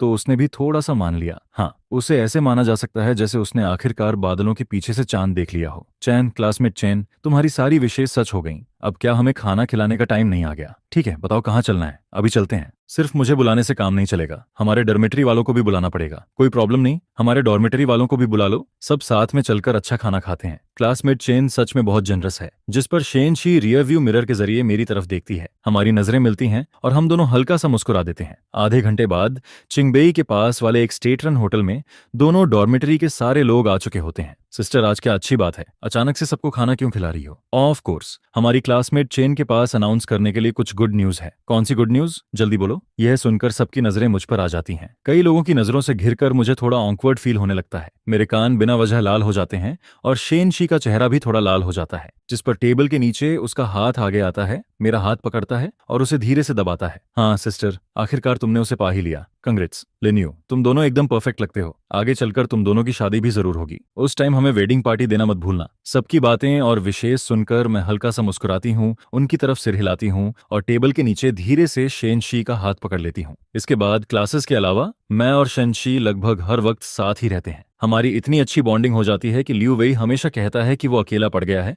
और उसे बहुत जेलसी हो रही है। मुझे ऐसा फील होता है जैसे मैं आखिरकार उसके साथ हूँ। मेरा मन करता है कि मैं हर वक्त उसके साथ ही रहूं और धीरे धीरे मैं भी अपने अंदर का डर छोड़ने लगती हूँ। कभी कभी सुचिंग मुझे खाने के लिए बाहर बुलाती है और मैं भी मान जाती हूँ, लेकिन पूरे टाइम मैं उसे सिर्फ अपनी सिस्टर की तरह ही ट्रीट करती हूँ और मेरे मन में कोई और फीलिंग नहीं आती। इसी तरह दिन गुजरते रहते हैं और देखते ही देखते ठंडी विंटर आ जाती है। उस दिन मैं व्हाइट पैडेड जैकेट पहनकर लाइब्रेरी जा रही होती हूँ। एग्जाम आने वाले हैं, तुम्हें जल्दी रिव्यू करना चाहिए। तुम तो वैसे भी इतने सीरियस हो, तुम्हें रिव्यू करने की जरूरत ही नहीं है। ज्यादा टायर्ड मत हो जाना। कोई बात नहीं, मैं टायर्ड नहीं हूँ। हम दोनों साइड बाय साइड लाइब्रेरी की तरफ जा रहे होते हैं, तभी रास्ते में हमें लियू वेई और लिन यू मिल जाते हैं, जो अभी अभी स्कूल गेट की तरफ से आए होते हैं। तुम्हारी सिस्टर फिर से आई है। वो अभी स्कूल गेट पर खड़ी है। ठीक है, मुझे पता है। वो फिर से यहाँ क्यों आई है? क्या अब सोल्जर बनने के बाद उसके पास इतना फ्री टाइम है? तुम पहले लाइब्रेरी जाओ, मैं थोड़ी देर में आता हूँ। मैं भी तुम्हारे साथ स्कूल गेट तक चलती हूँ। जब सुचिंग मुझे देखती है तो उसकी आंखों में हल्की सी मुस्कान आ जाती है, लेकिन जैसे ही वो मेरे पास खड़ी लड़की को देखती है उसके चेहरे की स्माइल थोड़ी कम हो जाती है। सिस्टर, क्या काम था? कुछ दिनों बाद तुम छुट्टियों में घर जाने वाली हो, लेकिन मैं साल के आखिर तक वापस नहीं आ पाऊंगी, इसलिए मैं तुम्हें पहले से बताने आई थी और मैं तुमसे यह भी पूछना चाहती थी कि तुम कब जा रही हो। मैंने तुम्हारे लिए पहले ही टिकट बुक कर लिया है। जरूरत नहीं है, मैं लिन्यू के साथ वापस जाऊंगी और टिकट भी हमने साथ में ही बुक कर लिया है। अच्छा है, तुम दोनों साथ में वापस जाओ, अब मुझे चिंता नहीं होगी। इतना कहने के बाद हमारे बीच कुछ देर के लिए चुप्पी छा जाती है। मैं चलती हूँ, तुम लोग अंदर जाओ। ठीक है, हम लोग चलते हैं। तुम ड्राइव सेफली। इतना कहकर मैं और शेनशी मुड़कर स्कूल गेट के अंदर चले जाते हैं। सुचिंग हमें साइड बाय साइड जाते हुए देखती रहती है। उसके सामने वो लड़की मेरे कान के पास झुकती है और कुछ कहती है, जिसे देखकर मेरे होंठों पर हल्की सी मुस्कान आ जाती है। यह देखकर सुचिंग के दिल में सिर्फ कड़वाहट रह जाती है। अगर उस टाइम उसने अलग फैसला लिया होता तो आज मेरे बगल में खड़ी लड़की शेनशी नहीं बल्कि वो खुद होती। लेकिन अफसोस, दुनिया में ऐसा नहीं होता। एग्जाम खत्म होने के बाद मैं शेनशी के साथ फेंगयांग विलेज वापस आती हूँ, या फिर यूं कहो, लिन के घर के सामने वही सफेद सांताना आकर रुकती है। मैं कार से उतरने ही वाली होती हूँ, तभी शेनशी मेरा हाथ पकड़ लेती है। वो थोड़ा हेजिटेट करती है और फिर कहती है, तुमने कहा था ना मैं भी तुम्हारे साथ अंदर चलूं, अंकल और आंटी से मिलूं, कैसा रहेगा? ठीक है, लेकिन मैं पहले घर वालों को बता देती हूँ, फिर तुम आना। ठीक है। लेकिन इतना कहने के बाद भी वो मेरा हाथ नहीं छोड़ती। मैं कुछ कहने ही वाली होती हूँ, तभी कार के बाहर से मॉम की आवाज आती है, लिन्यू। यह सुनते ही मैं घबरा जाती हूँ। मैं जल्दी से सिर घुमाती हूँ और ऐसा दिखाने लगती हूँ जैसे हम दोनों बस नॉर्मली बैठे थे। फिर मैं पलटकर शेनशी को घूरती हूँ, लेकिन वो पकड़ जाने पर भी बिल्कुल परेशान नहीं होती, बल्कि उसके चेहरे पर वही एक्सप्रेशन होता है जैसा वो चाहती थी। जिस पर हम दोनों जल्दी से कार से नीचे उतर जाते हैं। मॉम, डैड, मैं आ गई। अंकल आंटी नमस्ते, मेरा नाम शेनशी है। मॉम की नजर हम दोनों पर पड़ती है। उनका एक्सप्रेशन थोड़ा अजीब हो जाता है। फिर वो शेनशी से कहती हैं, मुझे पता है तुम लिन्यू की क्लासमेट हो, उसे सेफली वापस लाने के लिए थैंक यू। बहुत ठंड है, अब तुम जल्दी से घर चली जाओ। शेनशी ने नहीं सोचा था कि उन्हें सीधे ऐसे वापस भेज दिया जाएगा, जिस पर वो थोड़ा कंफ्यूज्ड हो जाती है। मैं भी कुछ सेकंड्स के लिए समझ नहीं पाती, लेकिन फिर तुरंत रिएक्ट करती हूँ। घर के अंदर आते ही मॉम और डैड मुझसे शेनशी के बारे में पूछने लगते हैं, तुम और वो शेनशी, क्या तुम दोनों? मुझे पता था कि अब मैं यह बात छुपा नहीं सकती, इसलिए मैं धीरे से सिर हिला देती हूँ। सुचिंग, उसकी सिस्टर को भी अब पता है और अब हमारे रिलेशन अच्छे हैं। मॉम, डैड, आपको अब आगे किसी बात की चिंता करने की जरूरत नहीं है। यह सुनकर दोनों थोड़ा राहत की सांस लेते हैं और देखते ही देखते शाम हो जाती है, जिस पर मॉम अचानक पूछती हैं, सुचिंग ने नहीं कहा था कि वो आज वापस आने वाली है? अब तो दोपहर भी हो चुकी है, अभी तक वो वापस क्यों नहीं आई? मॉम, आप टेंशन मत लो, सिस्टर ने कहा था कि वो वापस आएगी। तभी बाहर से मॉम की आवाज आती है, सिस्टर वापस आ गई। घर के बाहर एक जीप आकर रुकती है और सुचिंग उसमें से नीचे उतरती है। मॉम, लिन्यू, मैं वापस आ गई। अच्छा हुआ तुम आ गई। मुझे डर था कि कहीं तुम न्यू ईयर ईव का डिनर मिस ना कर दो। जिसके बाद हम चारों एक साथ बैठते हैं और खुशी खुशी रियूनियन डिनर खाने लगते हैं। डिनर के दौरान डैड और सुचिंग दोनों थोड़ी वाइन पी लेते हैं, जिस पर कुछ ही देर में दोनों को हल्का नशा होने लगता है। फिर मॉम डैड को सहारा देकर रूम में आराम करने ले जाती हैं। वहीं दूसरी तरफ सुचिंग के चेहरे पर भी हल्का सा नशा दिखाई देने लगता है। वो अपना आधा सिर चेयर पर टिकाकर बैठी रहती है, जिस पर मैं उसे देखकर कहती हूँ, सिस्टर, तुम भी ड्रंक हो गई हो। लिन्यू, मैंने तुमसे कभी नहीं पूछा, क्या तुम अब खुश हो? ओह ऑफ कोर्स, मैं अब बहुत खुश हूँ। यह सुनकर वो हल्का सा मुस्कुराती है, फिर वो कहती है, अच्छा है, चलो बाहर चलते हैं, मैंने कुछ फायरवर्क्स खरीदे हैं, चलो उन्हें साथ में जलाते हैं। ठीक है। जिसके बाद मैं फेरी स्टिक हाथ में लेती हूँ और यार्ड में खुशी खुशी उसे घुमाने लगती हूँ। सो चिंग मेरी तरफ देखती रहती है। मेरे चेहरे की ब्राइट स्माइल देखकर उसके दिल में फिर वही पुरानी फीलिंग्स उठने लगती हैं, लेकिन आखिर में वो बस हल्का सा मुस्कुरा देती है, क्योंकि उसके लिए मेरी सिस्टर बनकर मेरे पास खड़े रहना ही शायद सबसे बड़ी चीज थी जो गॉड ने उसे दी थी।